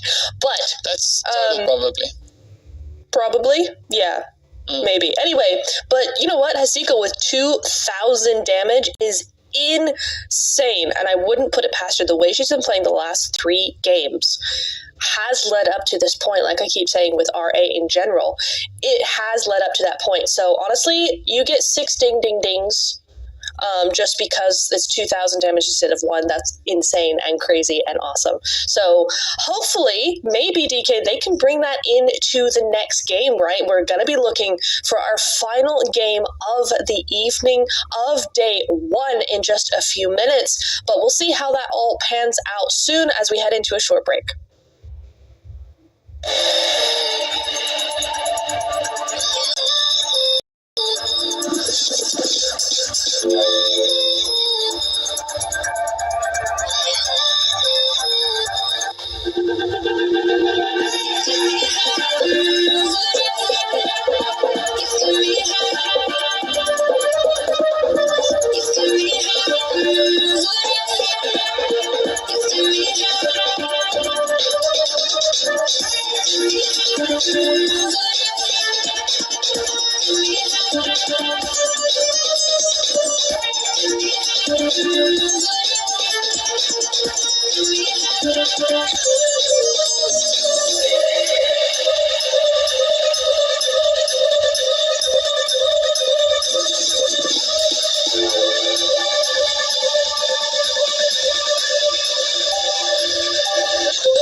Welcome back, everybody, from our final break of the evening. We're going to be getting into game number 5, the last game of tonight, of day number 1, and what a day it's been, DK. You know, looking at the last 4 games of carnage that we've seen happen so far, what are your, not predictions, but what are your expectations for the final match? Oh. Well, I want to see more, right? But now realistically thinking to myself, how could we get more? Because we saw a 17 elimination game getting dropped, which was preceded by a 15 elimination chicken game coming through. Before that, we had 13 and 10 eliminations for the top 2 teams, and then we had 13 as well in game number 1, right? So yeah, according to the trend, we should see a 19 elimination game coming in for match number last. So that would make sense because it was 13, 13, 15, 17, 19, right? You just got to try and push the envelope. Which team is going to be the one to get that? One of them. It's probably the team that's going to land and grab weapons and then, take action. I think it's going to be one of those. Probably that team that will be the one to do it. That's as far as my very accurate guesstimation can go when it comes to what we're going to be looking at in here. But realistically, I think that we are going to be looking at a team like Galatasaray and maybe even Vio, I think, are going to be looking to just crack a few cans open, right? Because they've not had any points on Erangel yet, right? Game number 1 didn't go all too great for them, right? They're not the only ones. There was 5 teams that had a bit of a tough day on the first match. But based on what we've seen, I think it might be Galatasaray, so at least to try and accrue a few additional points, but I would not be too surprised if it was R8 Sapphire. I mean, honestly, that would make sense, right? They've had a massive win, and that was the accumulation of the last 3 games. What can they bring to the table in this last game, if not just more of that fire, of that chaos that they control so well? That's going to be really, really interesting to see how that storyline continues into the final game of tonight. And they do really seem to be gunning for that top 3 position, right? Because tomorrow we've got Group B coming in, so R8 are not going to be playing tomorrow. They have to wait for 24 hours, and you never know how you're going to feel on that day, right? As a pro player, you want to be as consistent as possible, sure, but you're always going to have those days where things just don't click, and there's not really a whole lot you can do about it. So if you want to avoid that, this is the time to get all those points in, and for R8, they are doing that super, super well. So we'll see how they end off tonight as the game decides to end off the night over in Severny. DK, TPES, they won the first match of the day, also on Erangel, and they are kind of the only ones on the right side of the river. That's right. where they are, up on the correct side of the river as well. So who knows? Maybe it pans up for them. Maybe they could find another 17-point match. Maybe they push it further than that, go for the 19 eliminations and make it a nearly 30 bomb getting dropped here. Who knows? It could be any of those, maybe all of those, maybe none of the above. Only time will tell, and that is the beauty of this lovely game that we call PUBG here. But speaking of the action, it's going to be R8, though, coming under fire as A3 Excellence now starts to open their scopes in their direction. Fortunately, it's early stages. Nobody really has anything crazy, anything major at their disposal just yet, but that is going to change very, very soon. But this could be an interesting play coming through here from A3 because, right, they went for that white split up, taking a little bit of a position up here in Watertown. As we can see, we had the rest of the squad up towards Ruins and the surrounding area, but Art, it seems like they're going to look to paint the town red as they go out and look to secure themselves a few eliminations. Yeah, I mean, early eliminations are the best eliminations for sure. Pew Pew just trying to book it to that compound, and lucky for her, Art don't stray as far as that just yet. And in fact, they can't. They get taken out by Sunlight, but Pew Pew makes the instant trade there. So Art still up by 1 in this altercation. Unfortunately for it's just not going well. The last game of the evening, they're going to go down to a solo. They have to. There's nothing they can do here. Art have the buggy. Art didn't see the knock player, but Art, can't do much or can do everything. And Sunlight has to just sit and watch, maybe take a couple of shots, but I don't think she's in a position to do so. Art are looking for blood here, and there she goes. Sunlight in the buggy, running away because she has to. She has to get some sort of points here for this game. If it's not going to be a win, it has to be something. Yeah, you got to at least try and play for a few of those points. And I mean, it's unfortunate looking at the players here from Tasted that things didn't necessarily quite go the way that they would have hoped. Mm-hmm. But, with great power comes great responsibility because, as you know, they can turn any other team into vampires. Explain. They're taken out by Sunlight. Vampires. Oh, okay. AOR silently, though, not so silently, jumping in on Art, showing them, well, this is what you did to the other team. Here, have a little bit of some of this then, as they send it up. And of course, Art also having a nice, decent wide spread does give them quite a bit of an opportunity to try and bounce back from this. But as you can see, things now starting to crumble ever so slightly, and it's going to rely quite heavily on how AOR decide to push through this engagement. Because if you remember, they were the team to score the most eliminations in the first match, right? 13 eliminations right here on Erangale, and of course, well, they just showcase why they did that and how they were able to accomplish that. And well, it's by sheer aggression. They just rush up and they go like, well, thank you so much. We'll add those points to our tally. Crazy work. I mean, the thing is that they were pretty silent. I mean, it's all in the name, but no one saw them coming, right? We were so focused on the fight between Taste It and Art that no one saw AOR sneaking up behind him, rolling in at the right moment, and just, able to take him out so easily there. So, a GG's from AOR. They're starting off the game as they should. They have been a very consistent team all day.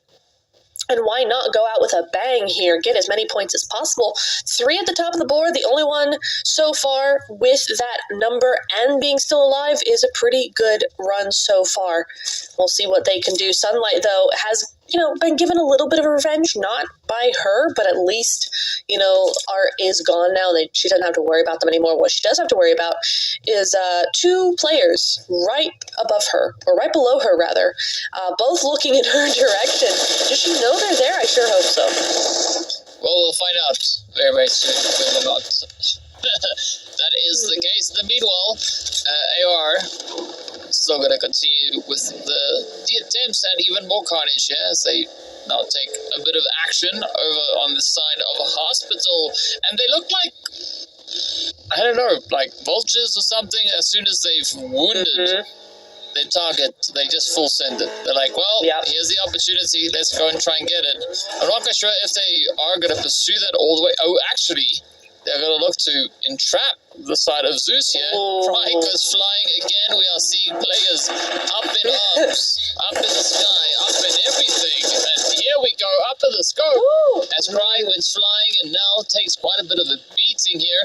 It's up to Kylie and the rest of the crew now to see if they can maybe just return a little bit of that favor back over onto the side here of AOR. But the answer is no, right? Matesha stops Kylie in her tracks right then and there, as Steve Bot is going to be able to do anything with that glorious Mini 14 up on the side. Oh, what's an opportunity up on the roof. Anissa needs to watch out, because dang, those headshots could be quite devastating. What a play, though, from AOR silently. And a great response from Zeus. They haven't panicked. They haven't done anything silly. They've kind of split up. They've taken different sort of angles. And they're really trying their best here. Yes, AOR have the best position, right? There's no doubt about that. And it's going to be hard for Zeus to try to do anything with it. In fact, they are going to retreat here. But they're retreating, losing only one. And that could have been so much worse for them. So big GG's from Zeus. Kylie does go down. She is the sacrifice. But they are going to live to tell another tale with 3 up. Yeah, I mean, it could be a good tale, right? We'll find out in a little bit of time exactly how this pans out. This was, I would say, a very worthwhile decision being made by the squad here. Zeus, right, leaving that player behind and accepting the situation for what it is, and instead trying to move on to improve their overall positioning and get a bit of a more advantageous angle to play off of. Speaking about advantageous angles, this could be what we're looking at right here, and that is indeed what it is, as we do see Alem locking in a beautiful hit onto the side there of Galatasaray, just poking their heads over the bridge, getting denied access to any additional information. Instead, Alem is now going to be rushing on them, just trying to chase them away, telling them, just please get away here. We want to load up and get everything ready before pushing up into the next phase. Yeah, and it seems like the message was heard loud and clear. Galatasaray are in vehicles. They are ready to get out of Dodge. I mean, are they though? Because that they've gone a 2-2 split. Looks suspiciously like they're going to try and get a different angle, but maybe not. No, they are moving away. They've decided it's not worth the fight, and they would be right about that. The Wildcats are firmly established in that compound. It's too early to try and make that kind of play against such an established team, and so it's just best to move on to someone and somewhere that is less hard to attack. Speaking of attack, though, we also said goodbye to Taste It. They also got taken on down. A3, as we can see, just moving out of that sunken city. Of course, doing what needed to be done to secure themselves a few additional points, as they now sit with a very comfortable 2 eliminations under their belt. Speaking about elims, though, oh no, that one went the wrong way. Hasiko trying to send the utility inside, but misses. Oh, shooting range, looking to be quite devastating, but of course they are going toe-to-toe with none other than the players here from Galatasaray, and I think it's good to see these 2 teams kind of duke it out. I mean, it's not gone well so far. They are going to be just trying to get out, and that's a good play because, you know, if you have control of shooting range, then that tunnel is fine. If you don't, that is a death trap, so it's much better to actually get out of there. That compound is taken. I'm sorry. All right, gonna have to try something else here, and there they go into S2 now. Oh, could it be? Are they going to just go after that Miramar, that epic Miramar in a ball of flames? Let's hope not for their sakes, but Istanbul trying to make that a reality for Ace over here in between Galatasaray and the Wildcats as well.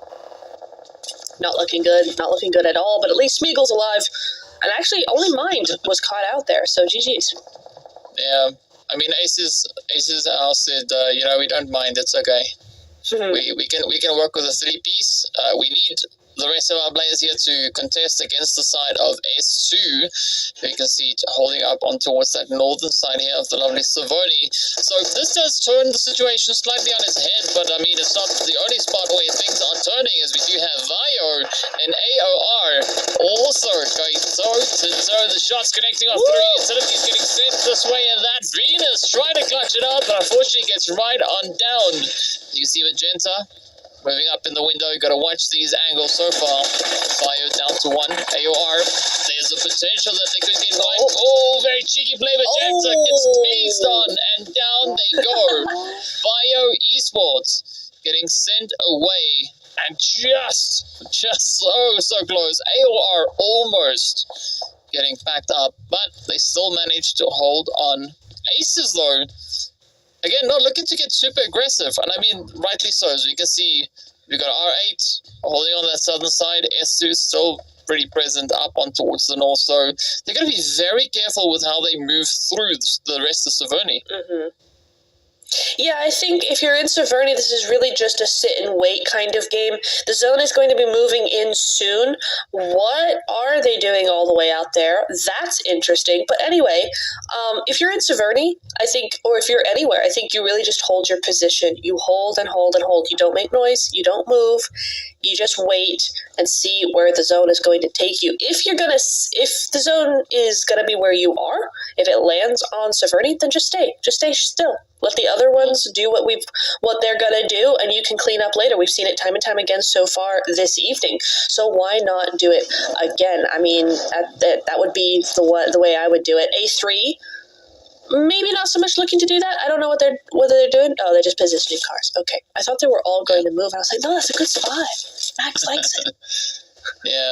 Yeah, Max does like that spot quite a bit. He does. Yeah. Well, speaking about spots, let's see whether or not Ace has house are going to be able to contest R8 for this spot. Well, no. Tam. Third party. Yeah, Tam gets denied right then and there. It's like, well, thanks for trying, but we're going to leave you with G7, and Schmiegel is going to be just looking on, as I don't necessarily see G7 being able to secure Schmiegel over on that angle, right alongside R8.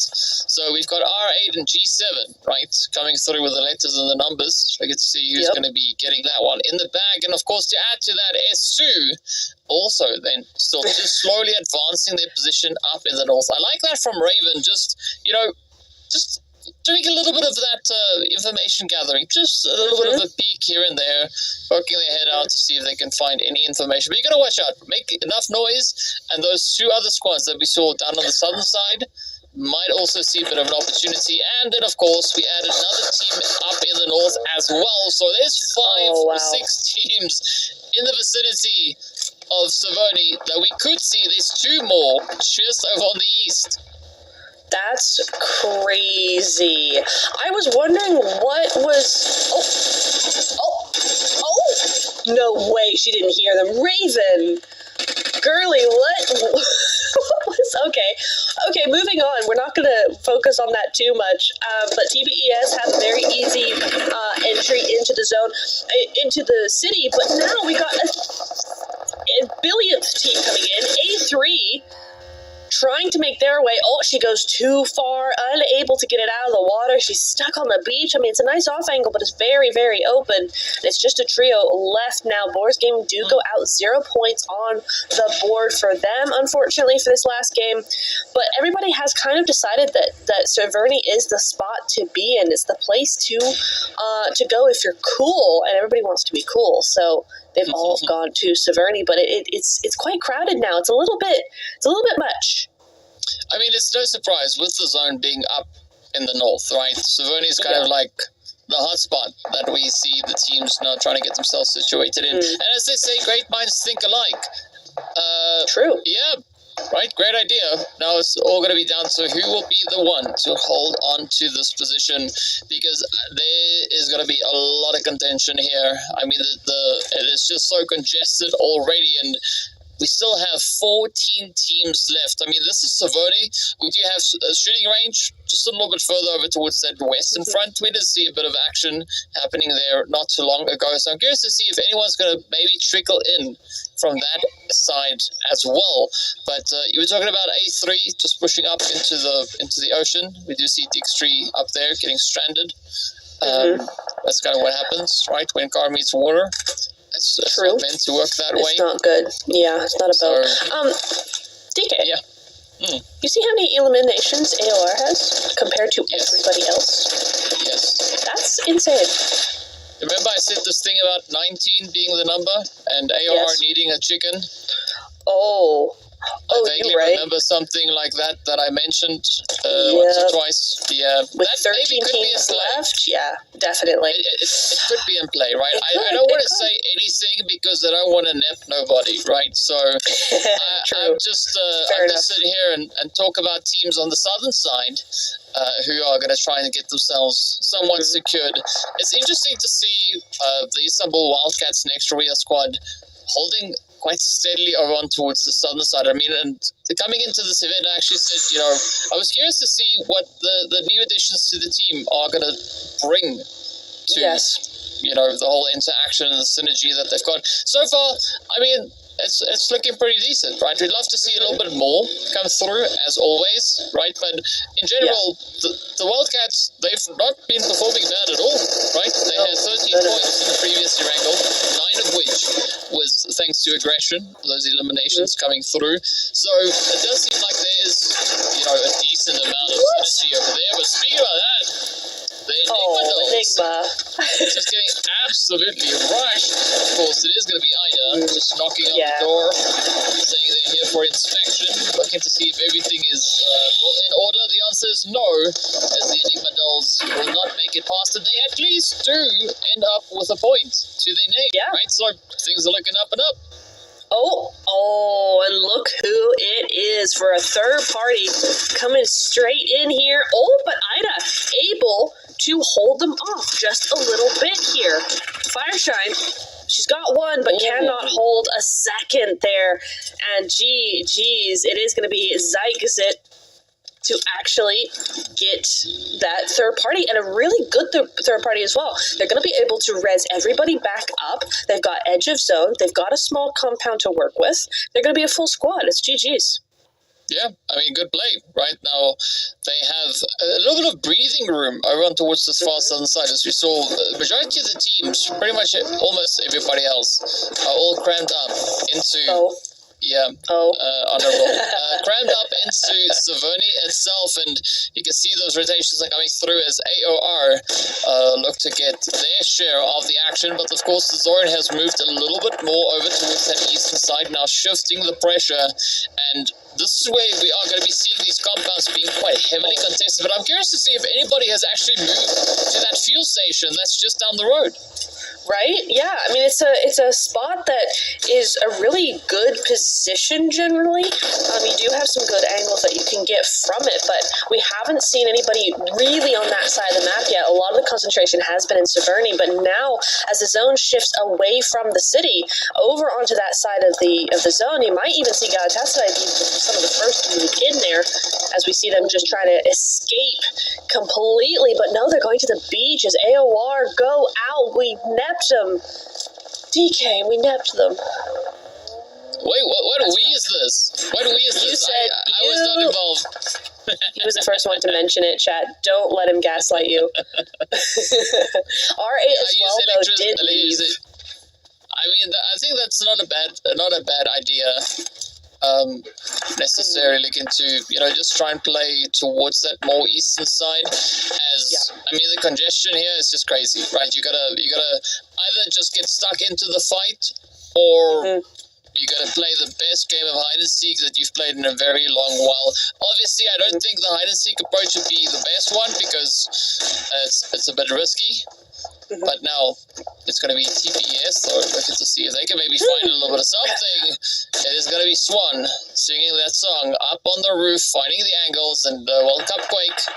Maybe looking to maybe sneak in a cheeky play. This could be it. Let's see. No, not yet. Not yet, but it came close. It came so close. TPS, though, I respect this because they're using the opportunity to get themselves patched up, right? Not going to be full sending out like everybody just go like, let's, go use some ammo. Instead, making sure that they've got their numbers before moving out.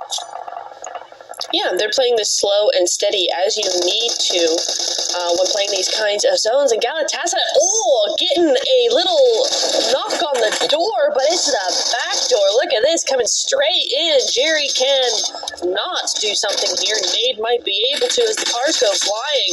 That's the chaos that they needed, but they're not able to take advantage of. Galatasaray, chaos is their middle name. It does not bother them in the slightest. And with just one knock and one elimination, they're going to take control of that situation, but possibly not for long. There is another team waiting in the wings behind them, so they got their own fights going on down there. Meanwhile, TPES still trying to push through to zone. They're just on the edge, 5 meters away.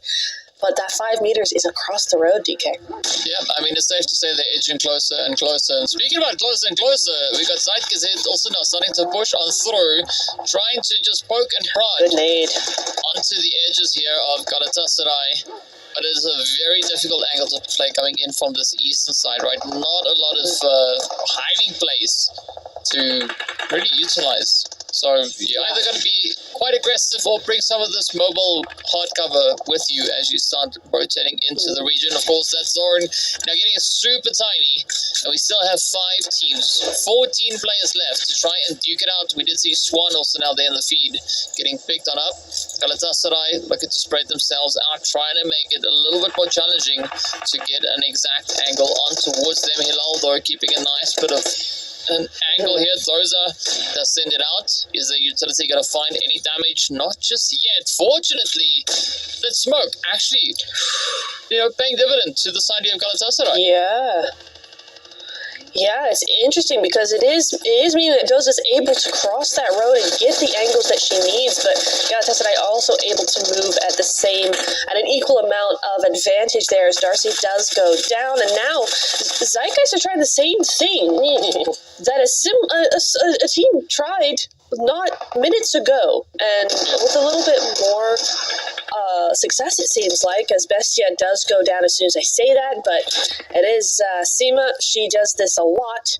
You do have that off angle of Tafita, so it's going to be interesting to see how this works, because you're having the teams now start to finish the fights over in Severny. They're looking at each other a little bit more than we're used to seeing in these end zones, and that's where Galatasaray might have a little bit of trouble. Well, I mean, if you mean having one player left, make it 9 players left, yes, they have quite a bit of trouble on their hands. Yep. Speaking about trouble, TPS also going to be looking to be a little bit of a troubling team as they now expand their position over towards that southern side. As you can see up north, that's where the rest of the crews are currently situated. Rebna and the rest of the team now. Sneaking in a very, very cheeky hit across the way. In fact, that was actually Zeitgezet that popped the shot. So now it's going to be a 2v4 to try and settle this winner chicken dinner. But who will be the one to claim it? Cupquake has been shook, has been taken right on down. Up comes Sona, just looking to rush on forward, pushing in with the vehicle, tries to get a bit of an upper hand. Is that utility going to find its mark? It's going to get pretty dang close. Of course, I like the fact that they're sending out multiples, right? As you can see, just one pop is all they need to get that play secured. But you still got to watch out for Rebna off on the side. Not going to be tempting fate unnecessarily. But the troubling play here is that all 3 players are outside of the zone, right? They're going to have to move up. Well, there's no need. There's no need. Zeitgezet does do it as they get themselves that glorious winner chicken dinner and a bag full of eliminations to go with it. Well done. This was one of the teams that needed points, right? And what better way to get them than to end the night with a chicken dinner and multiple elimination points to go along with that. So Zeitgezet definitely doing a really, really good job there. They controlled that really nicely. The big one for me, though, was their timing, right? They were able to get those third parties. They knew what to do with those utilities, and they did a really, really good job with that. They handled it very well. So big GG's, well-deserved last win for the last game of the evening, DK. Yeah, and I mean, a very good performance coming through from them. As we know, Zeitgezit, they came into this match with 19 points to their name. So this is going to bode quite well for them. Because if we look back to what we saw in just the previous Miramar, they had 4 eliminations. This time around, they were like, let's double that, maybe add 1 on top of it. So they went for 13 eliminations. 9, not quite 19, just 6 short of that, but close enough, right? 13, still a very impressive performance coming through, and of course, delivering 1878 when it comes to the damage. Again, a very aggressive play here, but I think that's just kind of what happens when the zone shifts so far up on towards that northern side, right? Just going onto the beaches, and that's where things just get hot and thirsty and sweaty, and all the other things that would, I don't know, maybe coincide with being on the beach. But I mean, they held their own, they played the angles, and I like that showing of aggression that they brought with them pushing into that final phase. Absolutely. It was a very strong game from them. It was strong from other teams as well, though. We saw a lot of the big names that we've seen so far tonight go down early, and then a lot of teams ended up doing very, very well. TPES, of course, won the first game, has had a fairly consistent day so far, but much to a lesser degree, right? So it was nice to see them get another second place, upping those points a little bit. As you see, Sona, here she is, 1,200 damage. Ding, ding, ding. Bell of 1,000 damage goes over to her for the final match of the evening. 6 eliminations is a big one for her, 2 assists as well. So big GG's going over to her for our MVP of the match. And if that's her with 6 eliminations, I want to see what the others in Severny, if any of those are on the MVP leaderboard. Well, we are going to find out pretty soon exactly what that will be, but it does seem like the total tally, the max amount of eliminations, Ani Wrangle is going to stay on 13. We saw that match number 1, match number last, we saw that here as well. So a great play coming through as you can look at the rest of it. AOR, right? Good play. First Wrangle, 13 elims. This time around, coming in with 11. So I like that consistency, the confidence being shown there. And of course, that without getting any placement points. So very well done to them. R8, we did talk about this a little bit earlier. Things not necessarily going 100% according to plan. But, I mean, they had 40 eliminations coming into this match. So adding 5 more points to their overall tally is not going to do them any harm, and I think it does set them up quite well for their day 2, which would be in 2 days' time. So yeah, in general, the teams just doing what they needed to do. Of course, we are going to be looking at the teams that were on the lower end of the standings, trying to climb that board, trying to get themselves a little bit higher up on this right-hand side, and potentially maybe even over on towards the left-hand side. And, well, we can see a few of the teams putting in a very, very strong effort when it comes to that. The Wildcats, they were in 8th place.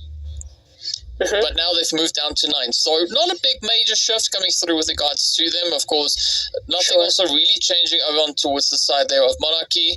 R8 still secured those 5 points, adding on top of the 55 that they had.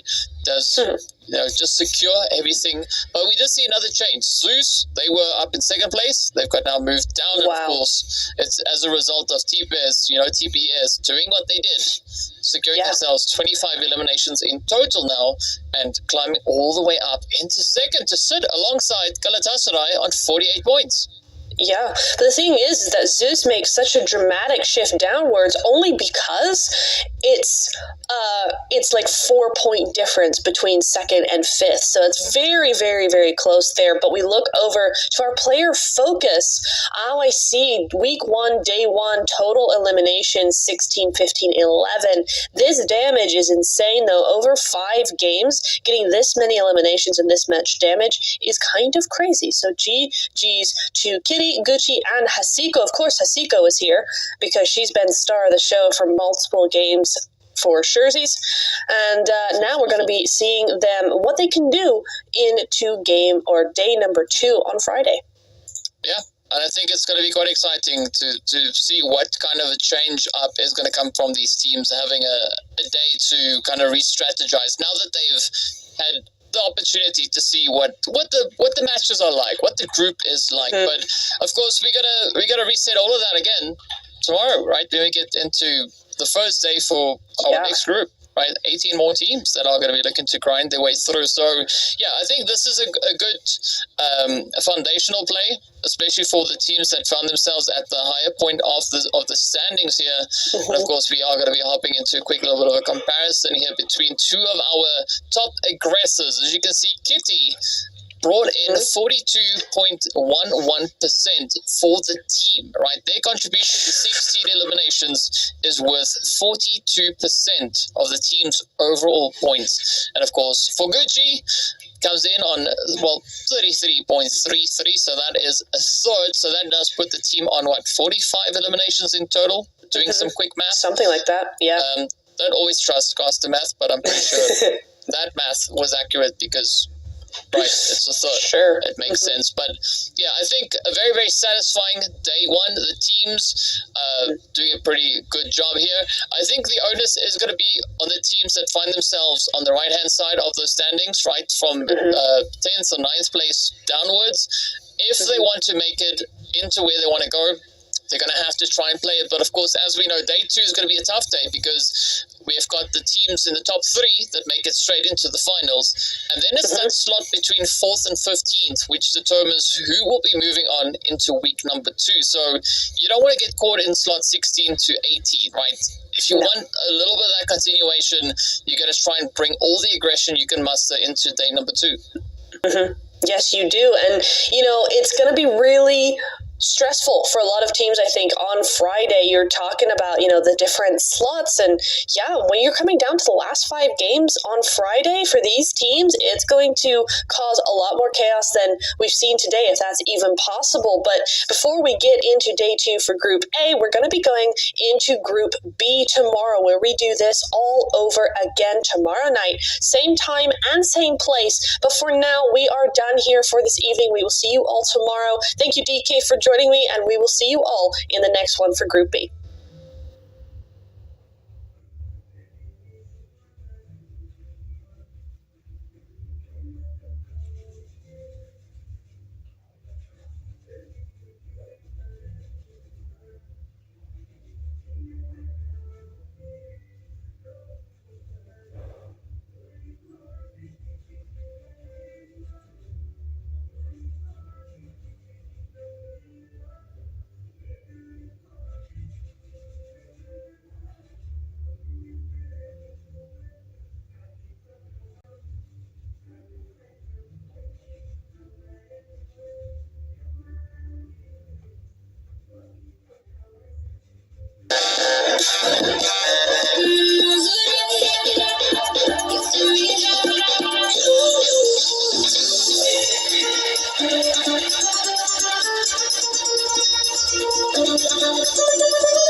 The land has been enveloped by the powers of the four guardians.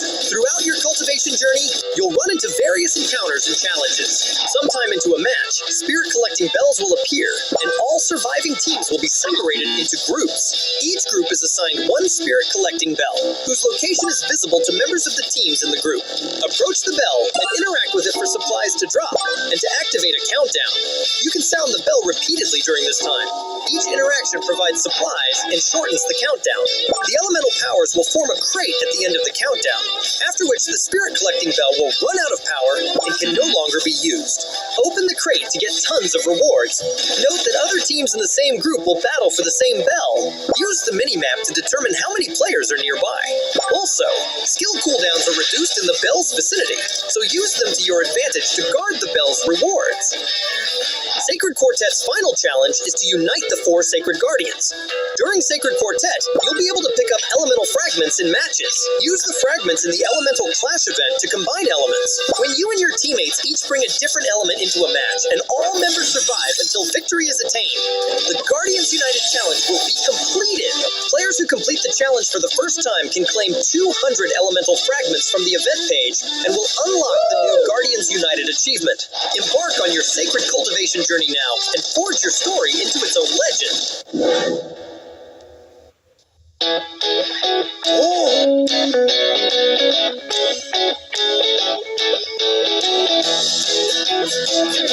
Evening, everybody, and welcome back to the final day of the PUBG Mobile European Wonder League.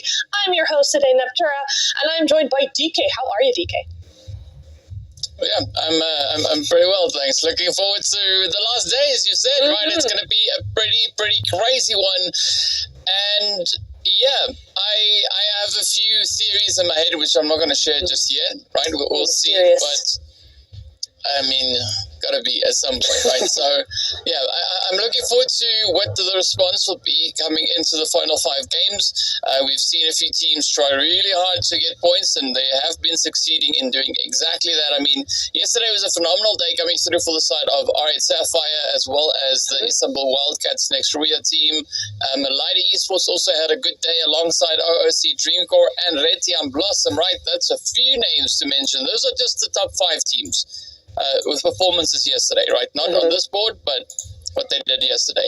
R8 got those 2 winner chicken dinners. The 46 points moved them all the way up into that 6th position, so quite a bit of a shift that they've had thanks to those phenomenal games that they brought in. The Wildcats also did quite a bit of climbing all the way up into that 5th position with 44 points. The winner chicken dinner Lider also doing some phenomenal things for themselves right there, jumping all the way up into 2nd place again with that winner chicken dinner. And of course, to close off the day, for whoever forgot, Galatasaray came through clutch, winner chicken dinner, doing things that they are that's not out of the norm for them. Yeah, so I'm really looking forward to seeing how the teams are going to look to kind of continue that momentum that they've been able to find yesterday, and whether or not they can catch up, because, I mean, Galatasaray, as we saw there, they're leading with 53 points. They are indeed, yeah. That's crazy. Would put them in 9th place. Just the lead that they have would put them in 9th That's place. crazy. The gap. Okay, so it's pretty dang crazy. So it is going to require quite a bit of hard work to try and close that one up. And I think realistically, if the teams collectively target Galatasaray, sure, right? If that doesn't happen, it's not going to be the case. But the logistically speaking, teams doing that, I don't ever see that happening, right? Everybody focusing on one squad. Yeah, well, I'll keep that in like a fantasy approach, I guess. Yes. Right? That's something that's not ever going to happen on PUBG. But yeah, the approach of the play here is going to be to see who will be crowned the victors. Is it going to be Galatasaray yet again, or is there going to be some hidden feature, secret team, something that's going to come through clutch yesterday? That is the question, right? I mean, the way that Galatasaray have been going, the chances of that are dwindling fairly rapidly game by game. However, we have seen, as we were, as you said earlier, we have seen some big names coming through with some big numbers as well. So there is always that hope, right? So much of that board is very, very close still, and if the teams that are at the top of it can just keep that consistency going through for just 5 more matches, we may see a little bit of an upset, but we'll have to see how that goes as we go into our Erangel before Miramar, Sandhog, Miramar, Erangel again. Same as always, but this time just with 10 times more pressure, because this is the final day. After today, there is nothing else these teams can do, and we will have crowned our Season 4 champions. So is that going to be Galatasaray for the 4th time in a row, which is a kind of a crazy thing to say, in a row, or are we going to have our first new champion since Season 1? I'm open to the suggestions, right? I mean, I think more interestingly, let's hear from the people in chat as well, right? If you're watching right now, let us know what you think. Who do you think is going to be clutching out? Do you think it could be Galatasaray yet again, or would you like to see another team potentially rise up to the occasion? Now, the unfortunate part is, if you go for another team, you've got very limited options. Yes. Very limited options, right? Realistically, we're looking at about 4 teams that could, if the stars align phenomenally and they have, impeccable matches, they might catch them. Okay, that's going to be Lider, Esports, OOC, Dreamcore, Bonfire, and the Istanbul Wildcats next Royal team. Right, everybody in the top 5, I think, could maybe possibly, if the RNG gods are blessing them, they might be able to maybe catch up.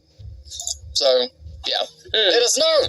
Yes, please do. We will be watching that chat, as we have been every evening this entire event. We've been watching in chat. I think you've seen us a couple times in there as well. But I think we're going to all go kind of crazy. I mean, we always want to see what the spectators want to see as spectators ourselves, right? We want to make the games, or have the games, be as interesting as possible. And so far, the zone has not disappointed. We have seen that time and time again with these hard shifts going through here.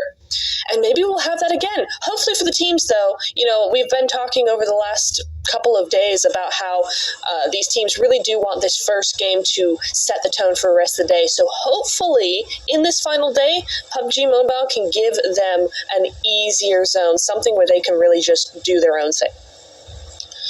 Well, that's yet to be seen. So for the time being, it's a decent flight path that they have to come through.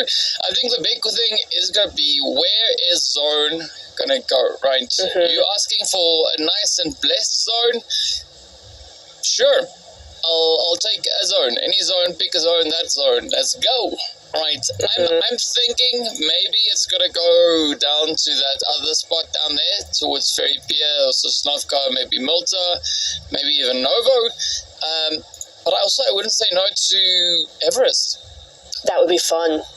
That would be so fun. I would love to see that. We haven't really seen Everest plays coming in to this point yet, but we could, of course, see that in our final 2 Erangels on this map, or on this evening. I'm just a little bit confused here. R8 and Galatasaray seem to maybe be going hot dropping Pachinki together. Now, I hope that is not the case, because, I mean, we did talk about teams going after Galatasaray, right? But R8 of all of them, I'm not sure.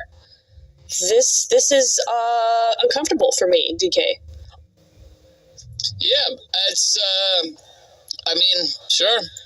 They're gonna give it a bash. I mean, R8, from what we saw in week 1, they were quite aggressive. They held their own quite well.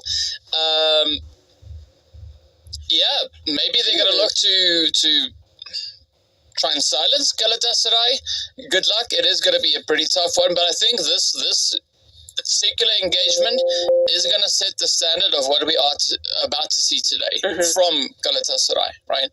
If they go in here and they just brutalize R8, I think we're going to see quite a lot of that for the remaining games, not just this one, right? Yeah. But if R8 is able to stop them here, there might still be a glimmer of hope available for whoever else is trying to catch up. So, yeah, I mean, there's talk about pressure. There's a lot of pressure on R8 right now. There is very much a lot of pressure on R8, as you say, and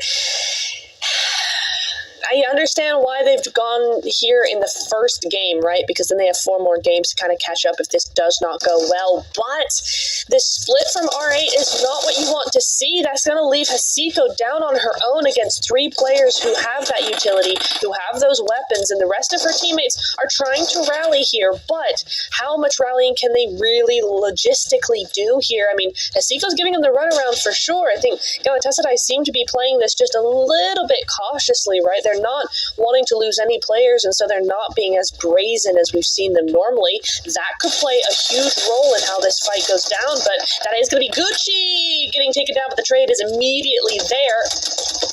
Zeros, she's very low as well. All of a sudden, it doesn't look like it's going particularly onto Galatasaray's side here. They are going to get that res back up. RAR for sure. Lara trying to get that nade going. Beautiful nade there.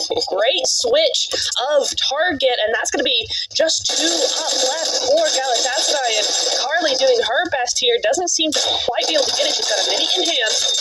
Tries to get that spray down. Gets the 1. But perhaps not the second. Oh, Carly is out of ammo. She's out of bullets. She's got a reload. There we go. Gets that reload through here. The Tommy gun is now in play on Zeros' side, but this healing, they don't have any of it, and that's really what's slowing this fight down.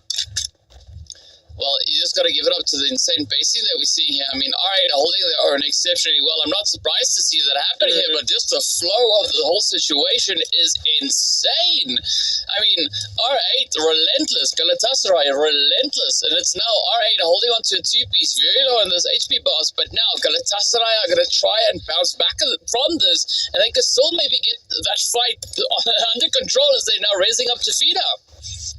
Yeah, R8 has lost 2 now, and the other 2 are still very low. It's not really gone either one's way, but it has turned into the positive area for Galatasaray, right? R8 now on the back seat here on the back leg, and they've just decided to disengage. They're going to heal up best they can, but Galatasaray now, they're going to be a bit angry, right? They've got a nice trade for Hilal, to be fair. 2 points for 1 player loss is not bad, but still, knowing Galatasaray, they're not going to take this lying down. They're going to try and root out R8 for the impudence of dropping with them. We'll see how R8, or if R8 can actually leave that position and try and go back. I admire the courage to drop Galatasaray in their own like landing spot, right? Because not always is that the best idea, and we see now Molly going down there. That's going to be the push coming through. I think this spells the end for R8,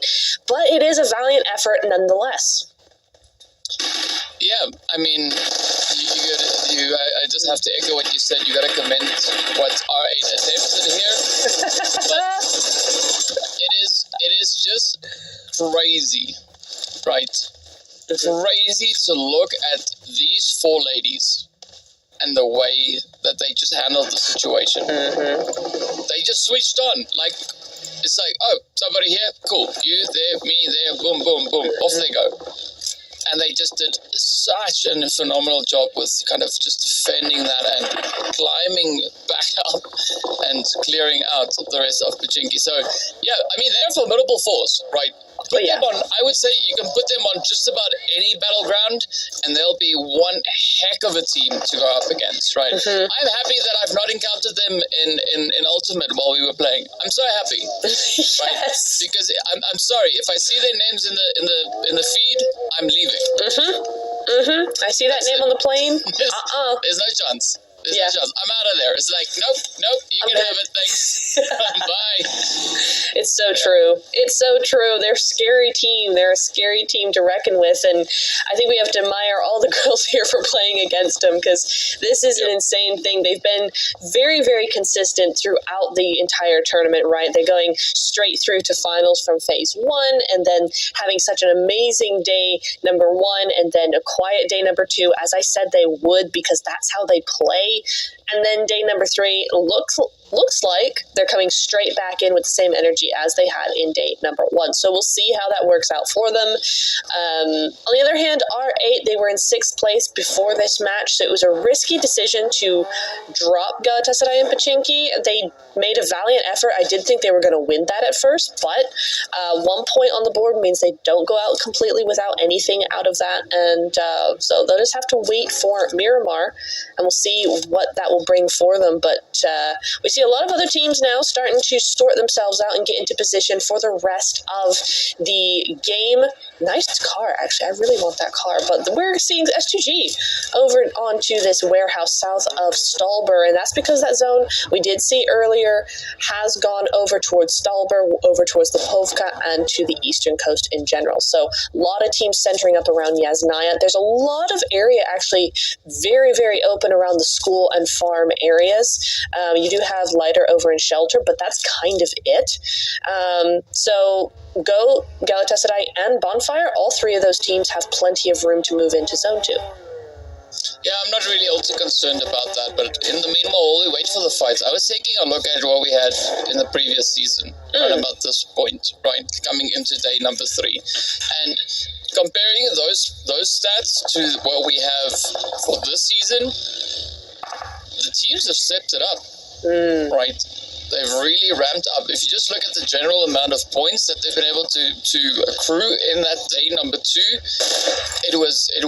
it's higher than what we had last season at exactly the same point, right? So already with Galatasaray being the way they are, right, they are forcing the other teams to try and meet them with the aggression, to meet them with the tactics, right? And it's paying off because these ladies, all the other squads, they are upping the ante.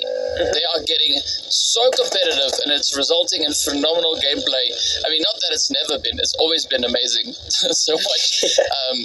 The Wonder League, just go at it, and it's so awesome to be here to see this happening firsthand. But the evolution, right, the progression that we have, the skill level that's going up, I really like seeing this. And I think today we're going to be in for quite a bit of a treat, right? We're going to be in for some pretty awesome dang PUBG games that are going to come through here. I think you're absolutely right, and we're starting to see it already, right? The S2G Istanbul Wildcats head-to-head here, and that was a nice little switch around from Oiku there. You could just see that headshot coming through as she got sprayed down, and that's going to give her time to move away now, and it's all about that pacing. Aura goes down! She paces all the way down to the bottom of the cliff, DK, and she has fall damage now. Her team is going to try and have to rescue her. Luckily for them, the Wildcats have decided this is not a good fight. It's not worthy of their attention. They're moving away. So, unbeknownst to them, that's actually going to be S2G coming in with a full reset. Yeah, I mean, but I think it's a respectable decision to make at this point, right? You don't want to overcommit to a fight just yet, especially with the zone being what it is, leaning so heavily over towards the eastern side and already having quite a bit of a reduced playable area. It's going to be a pretty tough call, but I'm curious to see that, it's quite interesting, rather, to see that Goat and Galatasaray are rotating up alongside each other, coming through on the edge of Savoni. They came pretty close to maybe getting into a bit of an altercation, but it didn't go all the way there just yet. But speaking about altercations, though, the east itself, center zone is really now starting to light up. As you can see, Zeus feeling quite a bit of the pressure here. I mean, so far holding their own pretty well. They've been able to secure themselves that one elimination. Now it's going to be AOR on the opposing side, quickly trying to get themselves all patched up, and the teams, at least for the time being, are still somewhat spread out. But as we get into that next stage, stage number 3, that is where things could potentially get quite more challenging. I think especially if the zone continues heading further to the east or straight north or south, right, keeping that reduced playable area. But if it moves to the east, the west rather, back into Yasnaya Poliana,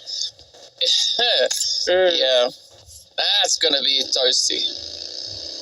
It very much is, and I do not trust the zone to not do that. You know, specifically in day number 2, in yesterday's games, we saw a lot of that zone shifting all over the place, north and south again, not really giving these teams anything concrete to work with. So we'll see how that goes for them now as the second zone does move over into more of that water area. We're going to see Goat coming over to the top side of the mountain around Stalber, and Galatasaray coming down onto the bottom as well. So there's a little bit of that wrap around the mountain, nobody really wanting to take that edge position just yet. And Bonfire, of course, as per usual, have still to make it out of the blue. Yeah, it's interesting to see that they are pretty adamant when it comes to rotating up late from that blue zone. Yeah. I don't know, maybe they just like the taste of the blue juice, right? Maybe that's it. That's got to be it, right? It's the only thing that makes sense. Because almost, I think it's just about every single Erangel that we've seen them play on, they've done that. So yeah, it's a bonfire thing. So let's see, maybe if it somehow still works out for them moving into this match. But an interesting thing that we have currently within the zone is we've got all 15 teams situated within it, right? Aside, of course, from Bonfire that are moving up. But nobody's really getting all too aggressive just yet, right? They can kind of see each other, but not enough so that they are feeling that they have to make any decisive plays. And of course, I think that it's quite, it's essentially up to the zone being what it is, right? The moment we have that next zone and it moves west, I think that is where the safety switches are going to come off and the teams are going to go absolutely crazy. Speaking of crazy though, Leora trying to dodge, but unfortunately ducks right into the lobby. Yeah, that's a rip right there. I'm gonna have to say it. Goat, we're just trying to do their thing, and to move forward with your point, right? It is interesting that there's so many teams in quite close proximity, but no one's really being able to see each other or wanting to see each other. I think that's probably got a lot to do with the terrain up onto this northeastern side, right? There's a lot of dips, a lot of hills, a lot of trees in that area that kind of makes it hard to see each other. But that's all going to change as the zone goes down to the south. We're hard shifting down to Mansion and Prison. This is why no one is safe at Erangel, because all these teams are like, yes, we've got a great spot. We are good to go. No, you're not. You got to go to Lipovka now. Go to Prison. That's where you're going, and that's where all these teams have to move into if they want to survive, because everybody else is on that north side by just pure force, because the zone has decided they're now on the north. All those teams are trying to get into the zone, and now all the fighting is on that north side as well. Bonfire, of course, being one of the only teams to escape this fate. Yeah, but then they've pushed straight into heaven. Yes. Alongside Ida as well, so there's going to be a little bit of contention right over there. So yeah, things are only going to get way more challenging from this point moving forward, because looking at the terrain, the playable area, it is pretty flat for most part, right? There's a few hills, heaven being one of those, but aside from that, you can still see the enemies from quite some distance away, so the teams will really have to find a very creative way of getting themselves secured into this coming few phases, because it is not going to be easy by any measure. And in fact, all the teams have crammed up into the north, right? That south is wide open, so this puts quite a bit of pressure now onto everybody, because OOC trying to get in, they find themselves in quite a bit of a congestion there. They got Not Noobs and the Wildcats alongside them. Bonfire trying to hold their angle here, but it's Ida pushing up. Ooh. Beautiful peek through the window there. But what we have is Zeta just managing to hold on to this, because now the pressure is on. It is now game time, and Ida, they want to get those points, and they do succeed in finding purple as well as Zeta. Atlas, last woman standing. We've seen great things from her before, but can she hold off an entire team? No, she cannot. Ida with the full squad wipe and not even having to reset there. Ida, GG's there, and Bonfire will not have the positive effects of a late rotation coming in for them in this game. Not Noobs, though, and the Wildcats having fun over here, throwing balls around. There we go. Not going to be quite there, and not 7. Come on now. In that vehicle, out we go. As do the nades. Out they go as well. Pinky's trying to hold off 2 different players, and it's not going to work. Of course, it's too much, all at once. And Milta, Melita is the only player left standing there. She is going to have to drop down the cliff there, med on up, and take the water for her own. That's going to be her own zone there as a solo. But at least, you know what? At least they are still here, right? Not noobs are here to stay for a little while longer at least. OC finding their own problems up onto the top of this hill, looking for potentially a third party, but mostly just trying to get to Bazumi here. We'll see if they can get that reset up and running. As 9 seconds until stage 4 closes in, or we see stage 4, rather, stage 3 closing in. And that will tell us where this game is really going to go. Yeah, it definitely will. The answer is even further down south. Goat now, being zone blessed. Great setup that they've got. Mansion is pretty open, as we can see right there. So I'm seeing quite a few teams starting to just cram on in here. Yeah, I mean, S2G, of course, going to be taking Mansion. They're the first ones there. A lot of teams still to that northern side, right? They still have those little compounds here, there, and everywhere. Lighter have an excellent position in this zone now. They're going to be taking that real high compound, that high ground position over to that eastern side. And Goat have their own compound, their own dip down there, so they're happy as well. But that's only 3 teams out of the 14 remaining that are currently in zone. So definitely going to have to see a lot of stuff happen before we're really comfortable with the spacing here. And TPES going to be one of those teams that get real nice and close over to Lighter Esports here. This cannot last long without some sort of fight. Well, we'll find out pretty soon whether or not they are meant to stay, as we do have a quick little start coming through here from TPS over onto Fraser. So now it is going to be go time as Cupquake and the rest of the players here from TPS get ready for a little bit of a push. Hopefully the Wildcats won't get drawn into this engagement as they are rotating and they are mobilized, so I'll keep a close eye on that. We also see OOC feeling a little bit of that sting coming in as well. But now, let's see if TPS can follow through. I mean, they've already found a bit of an opening, not necessarily getting the confirmation, but it did spark a few alarms on the side there for Lighter. But now OOC are going to be moving in as well.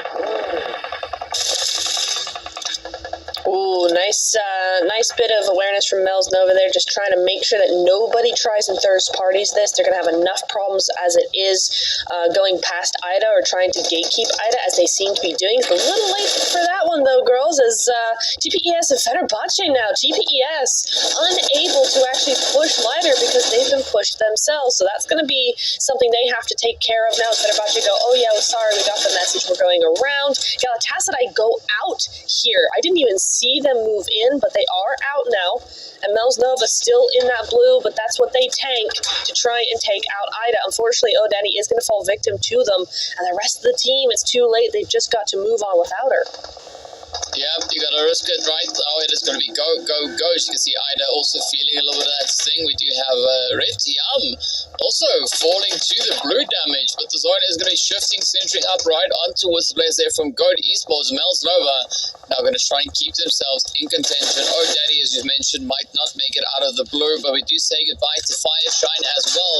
And this could be now that opportunity for Ida to try and come back with a bit of that sort of repayment. As you can see, Athena taking quite a bit of damage. Gildiz is instead going to go for that res to keep the numbers up, but Tiger slaps at the opportunity, finds the hit, and does bring them to their knees. And this is exactly that opportunity that Mel's Nova now needs to get themselves back into the swing of things.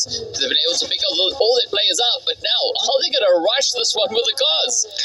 Oh, they absolutely are. XQ knows no bounds. She's going to go straight for it. She's not going to bother about that team that was just shooting at them, right? Tiam over there. She's not going to care. She's just going to grab that. She's going to get a smoke, and she's going to go on out. I don't know if this was the wisest choice. It was a choice, certainly, and might just have to pay for it. Was that last elimination worth the possible disintegration of the team? I don't think it's going to be quite that bad. Maybe here. Oh, no, wait. D1 does go out. Mel's XQ is still down. She's bleeding out quite quickly, and Ida are using this as an opportunity to get back at their lost players, right? And XQ might just get rezzed here. She is going to get that reset, but for how long? 20 seconds, less than that, until that zone moves in, and they got a while to get to zone. Yeah, the pressure is only going to keep climbing up as, Melznova kind of get themselves picked up, but they still have a long, long way to go. You can see Ida still holding it nice and steady, but neither team has been secured within the zone. The utilities now start to rain on down. It is going to be grenades, but that is, of course, also Kawhi, I believe, on the opposite side, just reaching in, applying that pressure. It could even be Tiger, but this is now Dyna's opportunity to try and sneak up that final bit of a clutch here as the blue zone does start nipping at their heels, and this is Melznova in a world of trouble. TPS not in a good position either, as we see Cupquake, Samina, and SH also still trying to figure out how they're going to try and play through this one. Samina, though, has at least made it up into its own. We can't say the same here for Cupquake, and things are already going downhill. No. It is going to be Goat looking to lock it down. A quick response coming through here. The Wildcats now also just trying to do anything they can find. It's going to be Fenerbahce pushing in from the side. It's OOC Dreamcore that will be the next team back in the lobby. SG also find themselves in quite a bit of a contentious spot up on towards the north as TPS make it out of here. And here we go. The Wildcats trying to find that dent into the side of Fenerbahce. Aren't they just indeed? And it's well worth their time. Look at that zone, right? I mean, the Wildcats have one of the only positions currently inside zone, as do Go. And so now they have this opportunity to use the last bit of this compound to do the damage they need to do to actually get inside. S2G do fall down here, and it's actually Ida as a solo who tops the leaderboard with points in the match, right? 6 eliminations going their way. Fenerbahce, I will say, have a survivability like no other in this game. We've seen them go up against several teams and then quickly dip out, and now they have a position that's not in zone, unfortunately, but they have that ridge, and they've managed to survive as a duo into the top 8. Yeah, I mean, somehow the HP bars drop and then they come back up, and then they drop and they come back up, right? Yeah. So a lot of that yo-yo effect comes through here, but I guess it works for Fenerbahce, right? They've made it up into stage number 6 as we are about to see that blue zone now start to close on through. It's going to be the Wildcats, so focusing quite heavily over onto the side of Goat, and this could be that play for Fenerbahce to sneak it up, but you got to watch out because Red Tiam also now find themselves just over onto that slightly more western position. AOI silently, but Tesha is not going to make it securely up into this next phase. Zeus also trying their best now to push on forward. Ido fall next, and now it is going to be pressure, pressure, pressure. Zeus gets swept away. Lighter making their play, trying to push up. Still got a bit of a way to go, but Red Tiam good luck to capitalize. They find the angles, find the opportunities, just poking and prodding all over the place. But look at this, Goat still going to be trying to play some kind of an aggressive position all the way from the edge of zone. And the zone has gone haywire. It's gone straight over to that right-hand or left-hand side. I mean, okay, for a majority of teams, this is good, right? The zone is close to them. For GOAT, this is worst-case scenario. They've got 4 other teams or 3 other teams that they need to fight against. Both of these teams, Lighter and the Wildcats, are looking directly at them. They know they're back there. Tiam have a little bit more on their hands to deal with. They're not really looking that far ahead, but it's going to be a difficult position that Go are in right now. Kawhi does go down, so that's just going to leave one there for Tiam. It's going to be Taiga on board there. Oh, just hidden behind a rock, and their Tootsies were out, but not for long. Oiku not able to get that shot. Maybe this time. Surely you see that. Oh, she saw it, but just in time. Again, Taiga having that 6th sense when it comes to that positioning, but we'll see how that goes. In the meantime, we have a 2 teams with full squads on the board right now, and Go not one of those. I think this is where they end. They kind of know it. Lunasix is going to try and heal on up here, but it's really just a med off, hoping that somebody goes out before they do. Yagi goes down to that zone. Meanwhile, Lighter have to move on in, and there goes Go. Well, yeah, there goes Goat indeed, but now it's going to be pushed. Hello? Lighter trumping at the opportunity. The Wildcats now trying to get their way back in. They are down to 1. As you can see, Elena and the rest of Lighter still moving forward. We have also lost the side there of Red Tiam as Tiger got taken on through. But now, Lighter, they can definitely look to clutch this one out already. 12 eliminations up, and there's essentially nobody standing between them and that winner chicken dinner. as they walk away with double digits under their belt, and they have decided today is the day. They've now locked in, and they've just let it loose. I mean, what a way to kick off the first match for the day. A chicken dinner in the bag. And of course, Lyda, the team that started the day off in second place, they are probably still going to be in second place after this match, right? Let's not get our hopes up. But the gap, I believe, has closed quite a considerable amount. Yes, absolutely. And they did it in such style. I mean, they went up against a full team there with a full push out into the open with the vehicle and somehow got Wildcats from a full squad to a solo in about 2 seconds. Is kind of crazy. Wildcats were not expecting that kind of ferocity, and neither were we really, and they got the win that way. Lighter getting the first win of the evening in style, as we said, with double digits, as you said. So I'm very excited to see where that puts them numbers wise. You know, as you said, the gap is not going to have changed necessarily, or the gap is still there, but it is quite a bit smaller, I think. Now that's going to be a double digit point. Yeah, it's just doing this a little bit, especially because Galatasaray, you know, they did get that initial squad wipe, but they went out with no placement points, so, and no more eliminations, so that is going to be just 4 points for them coming into the first match. They are still very, very safe. However, you know, we still have 4 games to go, and who knows what's going to happen. Yep, anything can happen right here today. So you got to give it up to the side of Lighter Esports. 13 eliminations alongside that winner chicken dinner, only taking 600 damage, but causing absolute chaos. Right, 2,300 damage dealt. A very aggressive start. What a way to kick off the first match for our very last day. Absolutely. I mean, that's the first match, DK. We keep talking about how it gets crazier and crazier, and that is literally the first match, all in the open, all the teams having to use everything they have at their disposal. 389 meters is the longest distance elimination by Oiku. We saw her doing a lot of work there, and apparently at very great distances. That's one of the largest ones we've seen. Yeah, it's definitely up there. I think it might be one of the longest ones that we've had on Erangel so far. I think our longest hit came through on Miramar was 400 and something. Probably. So, yeah, but still, I mean, irrespective of that, it's a very impressive hit. 389 meters. That's close to the edge of render. And that's on a phone. So it's a small, tiny dot pixel thingy, right? Yeah. Wow, that is impressive nonetheless. But we got to give it up to our MVP of the match. It's going to be Frisia coming through with 4 eliminations and 727 damage.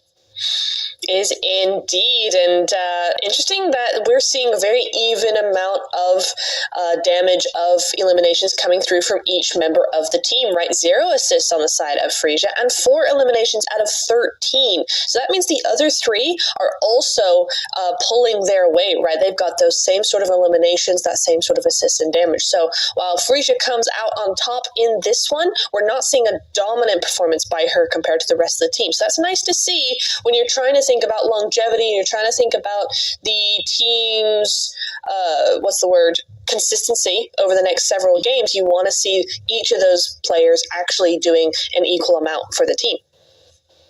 Yep, I have to concur on that. So you want to keep a nice balanced approach. Sometimes it doesn't quite go that way. We see one player just kind of pulling ahead and just locking in all those spray downs, but for the most part it was pretty well balanced and well done. Wildcats also with their 14 points coming in there. Retiam on 7, Zeus on 7, Ida on 7, so it's a nice spread of 7s and 14, and then it continues to move through. Only 2 teams did not pick up points, right? It was of course Bonfire and OOC, but well, we still have a few more games to go. OOC definitely one of those teams that find themselves in a very contentious position with regards to the standings, as we can see them up with 71 points in 4th place. And I said the gap was going to close. It did close quite a bit, right? We went from 53 points down to, I'll do the math later, but it has moved, right? It has closed. By how much? I'll tell you when we come back from the break. Wait, 108, 128. Yeah, it's 25, 26 points, something like that. You know, just quick maths, not at all accurate, but it's a rough approximation there. TM as well, coming into that top 3, right? We saw them in day 1 and beginning of day 2 as well, in kind of that bottom 13 or bottom 4 position, right? Now TM with 56 points, they aren't in the running to win at this stage. I think it's fairly safe to say that, right? Unless they have a mega day like Galatasaray, I think they're going to stay in probably maybe top 5 if they are going to have a really good day today. But this first game has done them wonders. Top 3, a good amount of eliminations, and it's looking quite good for them. Yeah, it is. I mean, but as we know, the teams are not only playing for bragging rights, right? They're also playing for their share of the prize pool. The higher up the standings you are, the larger your share of said winnings. Yeah. So there's always a lot to play for right here. And of course, the next thing that we're going to play for is a break, as we'll be back right after that with our next match, the second game of the day.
Everybody, after that short break, we will be heading into Miramar pretty much directly, DK, and I think we've got a massive game ahead of us, if that first game is anything to go by.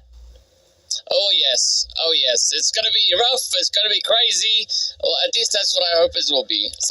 We'll find out, exactly what is in store for us as we make our way down a very taped up lane that we've got here. Nice, interesting, the warning signs all over the place as we do approach. Warning. Oh, I just noticed the triangle on the back. That's cool. Interesting skit. I like it.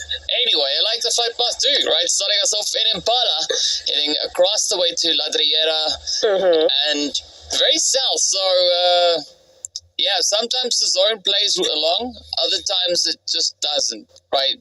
I have no idea which one it is going to be, and that's the beauty of it. Nobody knows. We'll only know when we know what it is. But I think the teams are definitely going to try and get themselves in a slightly more advantageous position, especially looking at where they find themselves with regards to those points. And I'm going to be looking at LiDAR and the Wildcats. Yes. Because the gap between first and second, I said I'll give the answer when we come back from the break, right? The answer is 34. So we went from a 53-point gap down to 34-point gap. So, wow. Yeah, LiDAR Esports, they are bringing quite a bit of effort. And actually, also, they're the team with the highest placement points. Gosh. Wow, and that's really crazy considering, Gala Desert, I have 3 wins under their belt so far, so a big show from Lighter there. I'm also noticing, though, that Not Names have not gone to Valle de Mar, and R8 are in Puerto Paraíso, so there's no hot drop going on down there, and Valle de Mar, that is not really in play at all. The zone has centered up, and we are going to see probably a couple of, if not hot drops, close contact between some of these teams, particularly over in San Martin and over to those cliffs by Power Grid as well. But for now, it does seem to be an interesting sort of lineup we've got here. Yeah, it definitely does look quite interesting and entertaining. It could be. We'll find out soon enough. I'm going to be watching AOR and the Wildcats, as they are pretty close up north. San Martin is not really getting contested. Yes, we do have STG over on towards the eastern side, but I think they are going to be pulling out in towards Hacienda del Patron. So that, I think, would alleviate a little bit of the pressure coming through for the side there of Retiam. Hannah dropped in a little bit further away. I think that was maybe just to try and secure the vehicle for Retiam. As you can see, Hannah now starting to rotate up. Same kind of thing happened there with Oiko coming through from the Wildcats. Picado is just the players there from Lida, so it's a good setup, but Los Leones. Indeed, Los Leones, That is exactly a sentiment, because we're starting to see, as you said, quite a few teams over in that area. R8 and GOAT could also move through that position as well, or at least go by it. Again, Zeus on Miramar, though, DK, we're seeing big splits from them initially, and I do appreciate that. You're getting a lot of that information, you're getting all those vehicles, and you're trying to figure out where is going to be best, as well as if that zone moves to that north side, you already have a team inside zone. So a good heads-up play strategy coming in from them on Miramar, because we only see it from them on Miramar. OOC as well have a similar strategy with a large split, and actually this has worked out in their favor, because Chumacera is actually not inside zone, so again, they have that opportunity to move and group up and be in zone pretty easily. Yeah, it's an interesting strategy, as you said, now that a wide split, it does open up quite a bit of opportunity for them. So if the zone works in their favor, they're going to be feeling quite happy about the way that they've decided to approach that split. So we'll see if that pays them any dividend. I'm going to be looking over towards Bonfire, also in El Pozo. Good thing is they don't have far to rotate. So there's no excuse. We should see them moving up into the zone relatively quickly, or at least before the blue zone completely engulfs them. Right? We'll see. We'll see just how that one is going to pan out. Yeah. But you're talking about GOAT also with that bit of a split that they have down towards the southern side. It makes sense looking at where they decided to drop, because there's not enough loot in one particular spot for one person alone, let alone 4. So, yeah, it makes sense seeing them taking a slightly more dispersed approach to getting themselves kind of sorted out with the gear and the goodies and everything that they need. But yeah, the team's pretty much respecting the spaces, right? Nobody's hot dropping, nobody's pushing, nobody's causing any upsets unnecessarily, right? It's all just like, oops, I accidentally maybe came a little bit too close to your region, and that's it.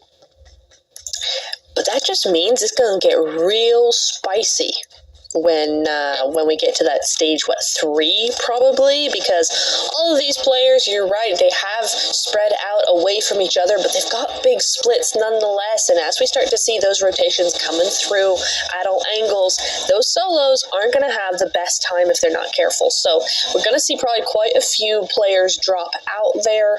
OOC already moving out of Trumaseta into that North Los Leones region, so that could be something where they're moving straight into the middle, basically the middle of zone, and they'll run into possibly Zeus, possibly Lighter, and possibly Ida if they move out of the city. So lots of opportunities for some chaos coming in. Not Noobs as well, they're on the move, and we're starting to see this from a lot of the teams now.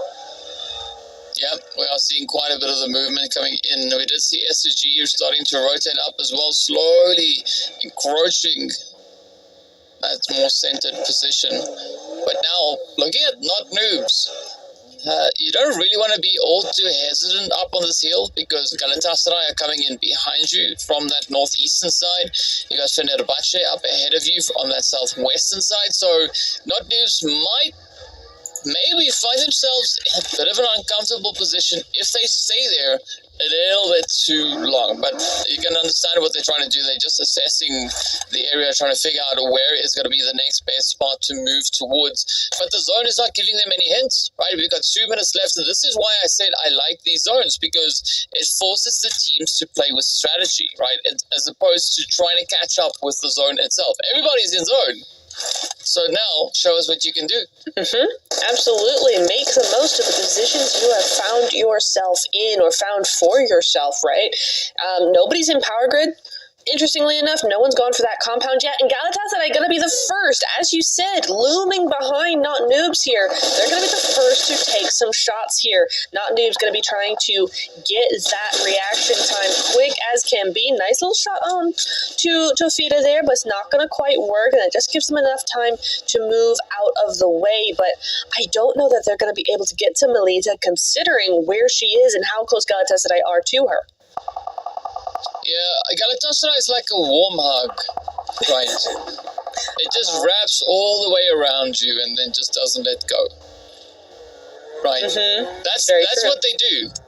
That's the play, and I think that's maybe a good way of explaining it. They're like a warm hug, right? Because it sounds so nice, but yeah, in PUBG terms, not necessarily, because you have very limited options. Unfortunately for Not Noobs, they were able to get out of there early enough, right, before they got fully engulfed in what was coming through from Galatasaray. But now they're going to be careful, because now they find themselves alongside the other team that I mentioned, which is going to be Fenerbahce. So, yeah, Not Noobs having a very tough time here, finding a good position to call home. That's crazy. She got so far before she saw the vehicle and turned around immediately. And luckily, Fenerbahce were not in the mood to really be taking any shots, or she would have been very much a goner back into the lobby, joining her teammate there. So it looks like she's going to escape that one, but that was a very, very close call.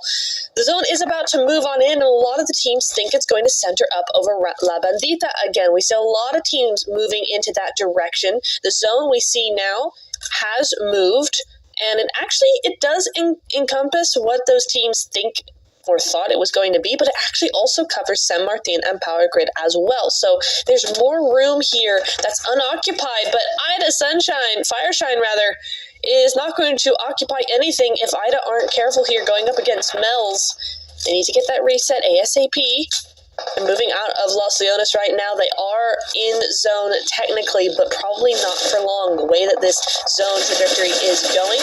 So this is where now we're starting to see all those shots come through, DK. Yep, Zeus running a good play onto the side here of R8, but now can they close it up? It is going to be quite a bit of a ranged approach that they are looking to take here. But Zeus, they're not going to shy away from a bit of a challenge. as they will try to make the most of what they have.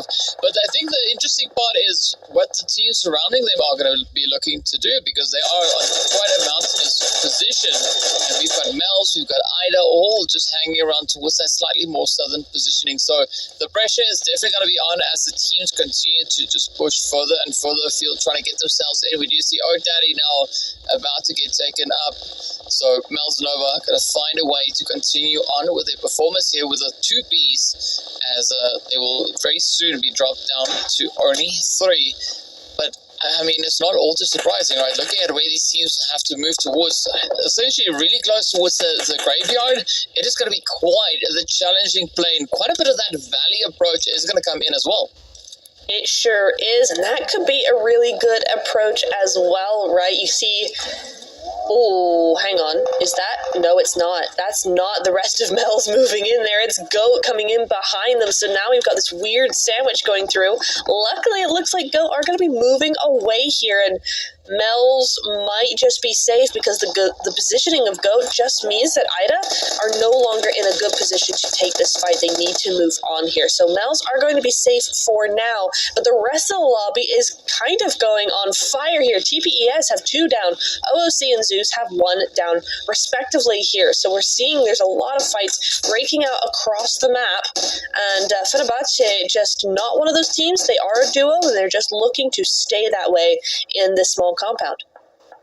Well, let's see if that small compound is going to work out, at least for the time being, as we do have Zeus continuing to apply those dodging techniques, and they're trying to get out of the way. You can see Samina and the rest of TPS driving around those vehicles, not looking all too great, all too gravy. This is what we have, right? The zone just proves to be so challenging. The teams are going to find themselves in quite a few vulnerable positions.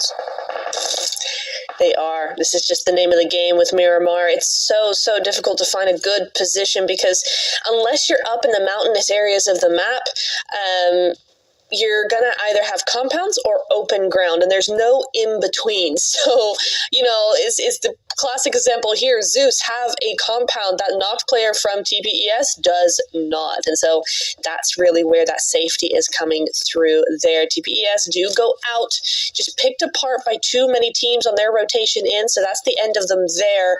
And Zeus, they're down to a duo. We saw that fight going on in the elimination feed, but at least they've got that 1 elimination point for them that is going to be important to move through the next couple of zones. Yeah, so now it's down to the final 2 to see if they can hold the torch for the duration of this game.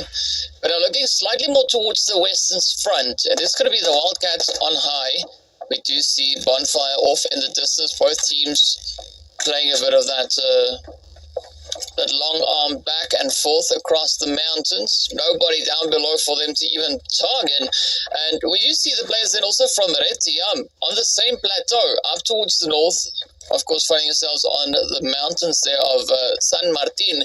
Everybody essentially going for the elevation, right? S2G not elevated, but they've been able to secure themselves within compounds a little bit further down the hillside, just east of the teams that we were talking about right now. But as we head back over onto the southeastern side of the zone, it is still absolutely crammed packed, just jammed up with players and teams and things all over the place, as we've got Not Noobs, our northernmost squad, at least for this region, going to be looking to hold on. Galatasaray are going to start to move up towards them, as we can see also then Goat making their play, but Fenerbahce finding quite a bit of luck here with the angles.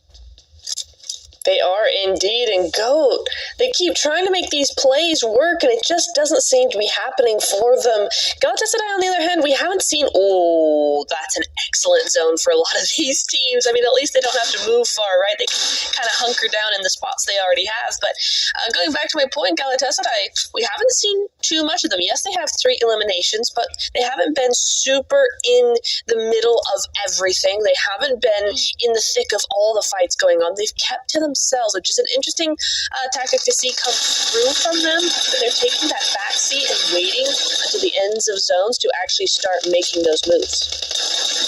Yeah, because it makes sense, right? Because by that time, a lot of the teams have already been battered and bruised quite a bit, so it's just that much more easy for them to pull off any drastic shifts. But Let's see whether or not that is going to be the name of the game moving into the later parts of this match. AOR, though, they've completely disengaged from the Insanity, which was the zone, and opted for north rotation all the way around San Martin past Hacienda del Patron, and it could even result in them pulling into a little bit of a vacant piece of land that we have up onto the more northern side of the zone here.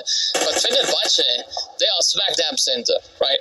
Everybody is around them. They can't even move from where they find themselves right now, because regardless of where they go, somebody will have a line of sight in towards them, and that is going to be quite a bit of pressure. I don't know if they are fully aware of that. Yeah, that's... I'm also looking at R8. R8 still holding that high ground, that little bit of high ground that they've got on La Bandita, right? But they're looking towards Mel's as well. And they have to move into zone. It's not too far, but they still have to move in there. And it's going to be interesting to see how they play the next few, meters, I think. Because, yes, they have this edge of La Bandita. They have this hillside. They're holding on to that as much as possible. They will try and clear Mel's, I would have thought, unless they're going to go to the north side of the crater. However, after the crater, it's very, very open, and there's a lot of teams in front of them. So I am curious to see how they're going to try to actually play this. And it looks like they're still deciding for themselves here. But the Wildcats, I think we should have known they'd be up here. They always are. And now they've got Bumpfire potentially in their sights. Well, yeah, emphasis on potentially, right? Yeah. Because it's so close, but Bonfire, they are like little ants in that building. It's like, well, you see me here? No, you don't. Bah, bah, bah, bah, bah. Moving around. Atlas, though, with a very sneaky, cheeky hit there onto Melcy G. But, of course, Melcy just coming through with a good answer towards that. I mean, we did see Melcy really clutch it up on day number 1, being so dang aggressive, but that is exactly what these teams need to bring to the foreground, right? There's no opportunity for them to kind of take a backseat. They need to keep that pressure going. And I know that's way easier said than done, but that too is going to be, I think, a good way to try at least, right, to kind of keep that or make that be the play here. Speaking of that rotation that I mentioned from AOR, they've actually now snuck in alongside Galatasaray. So, yeah, maybe that rotation didn't really go the way that they would have hoped it would, right? They went from an okay spot to maybe a lot more challenging position, right? Maybe that is exactly what they wanted to accomplish. It's like, you know what, it's too easy over here. Let's go get a little bit more dangerous towards the northern side of the zone. Speaking about the north, though, that's where R8 is looking to go, right? They want to get away from the blue. Yeah, they really do, as the blue continues to swallow them up just a little bit, right? They continue to have to move forward. The zone has shifted to that northwestern side, so we are going over to those cliff sides. AOR seemed to take a little bit of a surprise onto Galatasaray. Now, that is quickly answered, but still, that initial knock is there on the side of Galatasaray, and Tofira is the second one to go down in the elimination feed. Meanwhile, R8 still just trying to hold off that last player of Mel's. They know she's out there, and now Ida still out in this warehouse as well, but potentially they don't really know that. Oh, I mean, from what I can see, there's only one player from Ida that's left in that warehouse. So Ida, I think, are essentially gathering a little bit of information as they go onwards. But looking at the shift and where the zone has pulled the team towards, I mean, this is on the side of those Picado Hills alongside Graveyard. It is such a difficult spot to play through. I kind of feel sorry for the teams. They've not been blessed. They've not been blessed. This is going to be quite a bit of a challenge here, but I think it's going to make for some pretty exciting gameplay. As Fenerbahce, though, you said earlier that they've got this way of surviving, right? And I mean, even in the face of so many teams surrounding them, they still manage to find a way, right? They are still here. They've not gone anywhere. They still have pretty similar kind of stats to what we saw previously, but a good response, though, onto that rotation coming through from Ida. And now we are going to be jumping in on towards AOR as they now try to aggress over on towards Galatasaray. I mean, this is some bold moves being made, but so far it is paying off quite well here for AOR as they found the opportunity opportunity in the angles onto Galatasaray. Galatasaray down to Tafida, and Tafida now going to try and make it quite difficult for anybody to get the jump in on her. Zanisa has to bring that res in, but it is going to be stage 4, and that HP is now really going to start to tank. It is, and she's kind of trying to get this res, but it's just not going to be possible. Galatasaray know this. They're going to leave as that solo Tafida, the only one left alive, and this is the second game that hasn't gone the way Galatasaray really wanted it. They left that a little bit too late to actually leave, I think, and gave AOR that chance to move in and try and get rid of them, but now 383 meters to zone. Galatasaray do go out, not noobs, having the last land left on them there as now the mass exodus starts to appear. 15th place for Galatasaray, but we're not done yet. 14 more teams have to move through and be taken out. Hasiko nades herself just to help everyone along a little bit, it seems like there. And she's gonna be up on the top of that mountain there, just cooked it a little too long. And Fenerbahce, you're right. Not only have they survived into the next zone, they're actually having enough wherewithal to make moves of their own. Yeah, but look at the sprays from Barbie, though. I know we're not watching Barbie, but you can see Barbie also just clutching it out, right? This is Fenerbahce looking to bounce back, and I can see why Fenerbahce has so much support going through from the chat as well. So, yeah, well-deserved plays coming in here. But will they be able to do that last little bit of work as they now look to kind of just assert themselves onto the side of Zord? In the meanwhile, it is going to be Ida who are looking to get a little bit more aggressive. They too start to move up. Like teams trying to maybe aggress on towards them. I think that is R8 that we have with them right there. Now, both teams in quite a bit of a predicament with a side order of Fenerbahce still coming through, just poking and prodding. So whoever survives the initial fight up on the ridge will have a pretty tough time rotating further back down as we now quickly jump over to Not Noobs, who are going to be focusing their efforts onto S2G, playing off of the route here in Graveyard. And that is where they look to send S2G right back in a box. Yes, they do indeed, but that's only one down. There's still 3 more trying to get into zone, and honestly, this is the only way that S2G can get into zone. They cannot take that low ground out to the outside of this building, right? They can't go further on. They're going to just get sprayed down, so they've got to fight their way through the buildings, through the compounds, because that's the only cover they've got. Not Noobs, though, are holding down this area effectively. Meanwhile, R8 getting picked apart and eventually do go out. Only 1 point to their name, and for R8 that's the second game where they go outside of the points and only with a couple of elimination points as well. So for R8 this day is not shaping up to be the day they wanted. It's inevitable, but it will happen at some point as we also then say goodbye to the side there of Lida Esports, not managing to hold on with their dwindling numbers. Of course, Ida finding themselves in a very similar kind of predicament. Yes, they have 7 eliminations, but they have so many teams now just focusing in on them. It is going to be Bonfire looking to, light a bit of a fire into them as they get taken out of here with 8 eliminations up. Down to the final 7 teams we go. Fenerbahce somehow still miraculously survive. But now comes the hard part. Right now they got to make a push for that zone. They are essentially not a single compound within the zone, right? All it is terrain, and even more terrain. So we are going to be seeing quite a bit of fighting as we progress into this zone closure, as the teams will jump at any opportunity they can to help alleviate a lot of this pressure coming into stage number 7.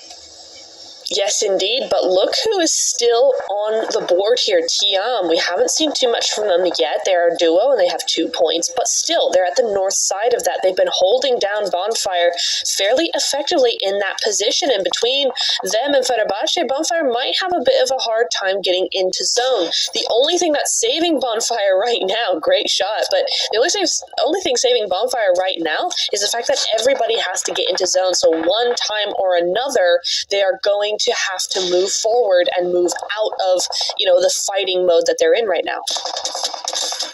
Well, let's see if that is going to be the play. Oh, S2G, though, will get denied access to the zone. They're running right up to it and just getting yanked out of there.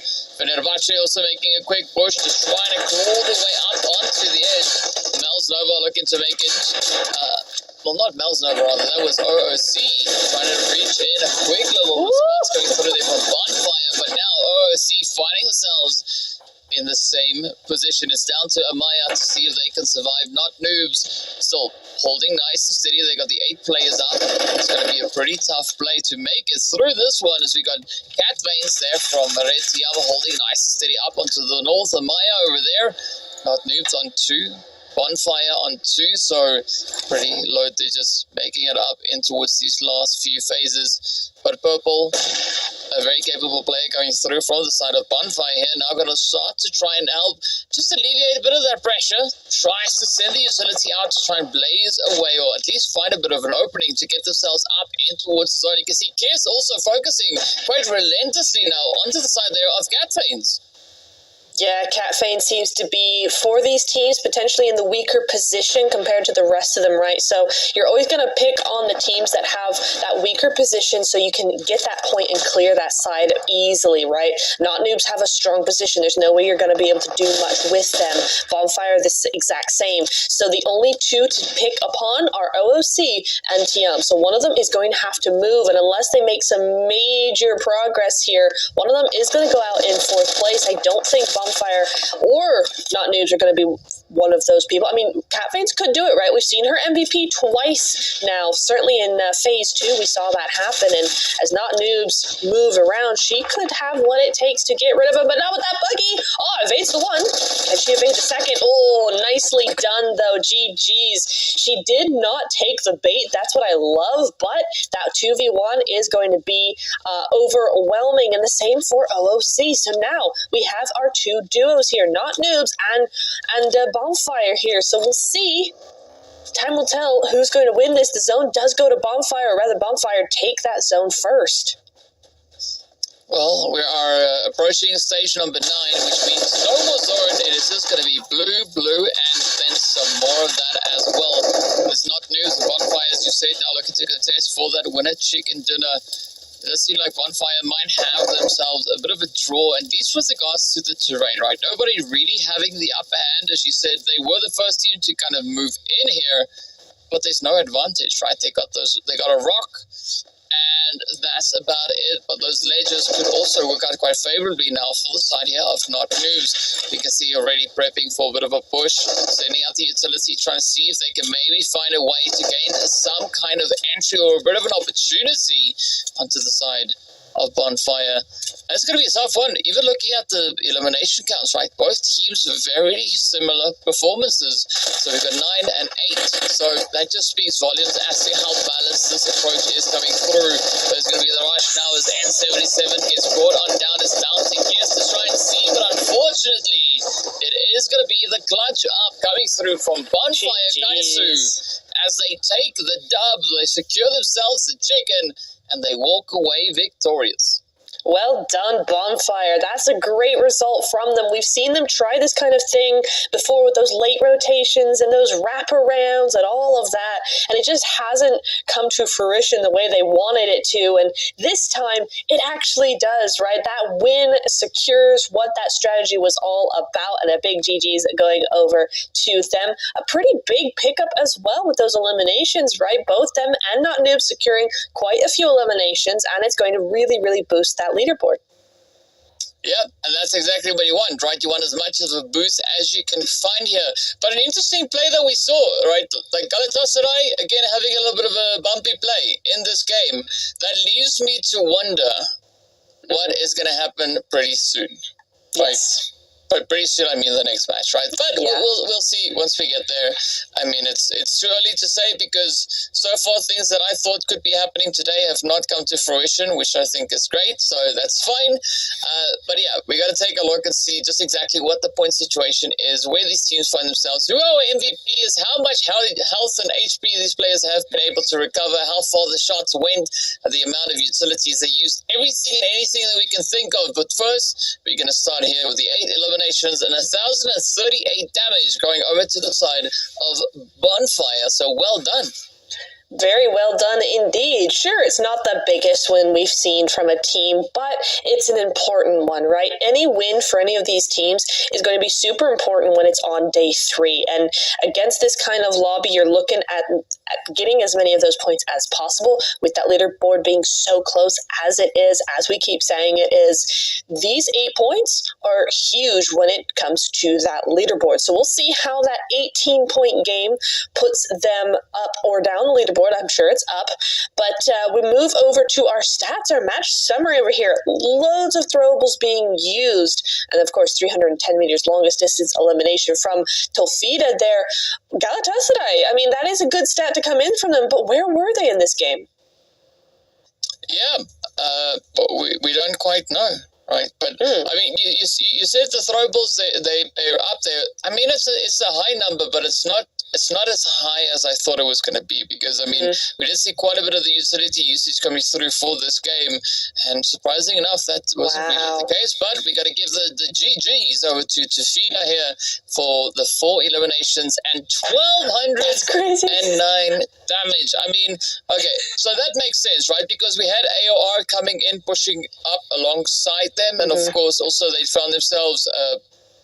Galatasaray found themselves with a bit of that early gauge engagement with the rotations that we also saw in there, right? So it makes sense to see such hefty numbers coming through for the squad. But speaking about hefty numbers, we got to take a look at these hefty points.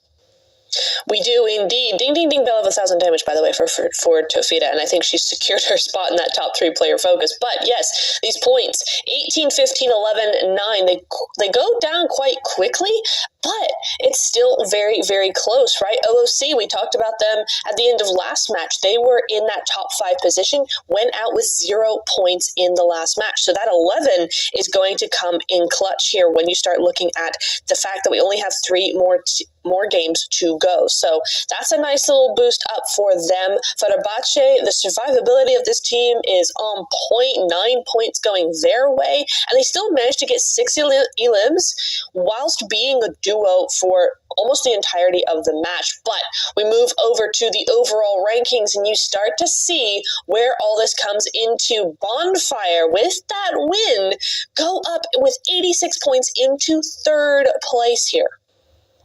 Yeah, I mean, it's a great jump, right? All the way from 6th position up into 3rd. It's going to do some great things for team morale as well. So things are looking pretty good. We also did see Retiam and AR silently swapping places, right? Yes. AR, they were in 8th place. Now they find themselves in 9th. Fenerbahce also moved up a little bit more into 10th position. They were behind S2G, but as a result of this past match, S2G got moved down to 12th place. So I like the movement that we have coming in here, right? Teams continuing to try and climb, and that is essentially what we want to have, right? But it's all going to boil down to how much of a climb they are going to look to bring in coming into map number next, right? We are going to be heading into the jungle, the aggressive map, the map in which we saw a lot of those eliminations, the 95 that we see up there, right, for a certain team. That's where they got a heap of those on the next map. So I'm wondering what the play is going to be. Are they going to try and go for that same kind of approach, drop another 30-plus bomb on us, or is somebody going to stop them before they could get to that? That is the question, and a question that will be answered in just a few minutes. I'm very, very excited for Sandhawk.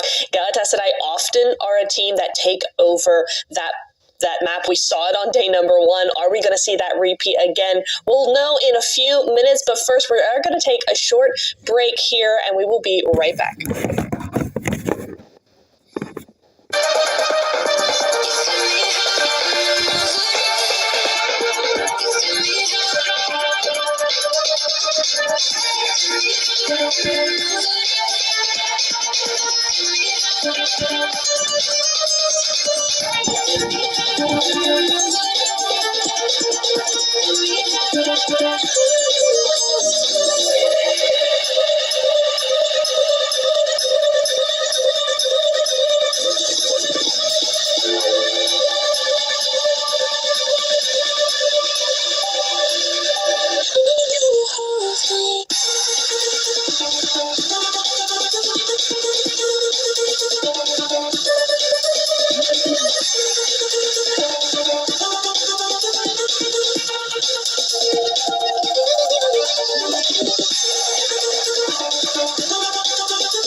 Everybody, and I just really want to get into game. I know I say that a lot, but especially when it's Sandhawk coming in, right? We've got such a huge game, I think, that we're going to be expecting here. I'm certainly expecting it. DK's certainly expecting it. We want a big one out of this Sandhawk match. Yes, we want a big one, we want a crazy one, but we want a contentious one as well, right? Because we see things really starting to develop with regards to points and all of that. So I want to see how far these teams can take it, right? Will we have a good bit of a potential response coming through here, right? I think that's going to be the major thing that we'll be looking at to see how these teams are going to look to kind of approach this game. And yeah, so far, I think today's gone pretty well. Right? We've not seen one particular team run away with everything. It's been quite balanced. Everyone kind of doing what they need to do. And I think this map is going to be the decider. If whatever happens here will be the turning point. Yes. Very true. Just as R8 continued a hot drop. What is this? Okay. It goes in their way for now. Bonfire being that team. Our last match winners. Hot dropping here immediately out the gate, DK.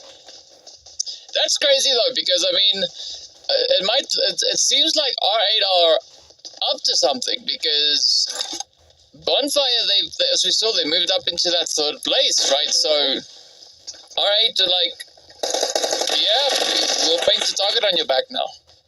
No, we're gonna come for you. If they can hold through with this approach, sure, great. Right, good way to kind of try and break momentum of an opposing team. I don't understand why though, but cool. You know, I'm open to the idea. So yeah, let's see if RA can pull this one off. This is their second attempt. And unfortunately, they're outside of zone, right? Paradise is not so central on the map as Pachinki is. I'm also looking over here to Ida. They've been a very consistent team the last two games, but now they lose 2 players. Interesting. That goes over to AOR. AOR did take out Galatasaray, or most of them, in the last game as well. So they're starting to build up that momentum, get those eliminations early on. Lighter as well, going very low there. So there's a lot of contention across the map that we're seeing here, at least on that leaderboard. You know, you're seeing those health bars go down, and you're going, oh my goodness. I mean, these teams are not wasting any time. Yeah, and I think think that's good. That's exactly what you're going to bring through, especially on the last day. It is go, go, go, go, go. No time to wait. Nothing to waste. You're just going to give it all you have.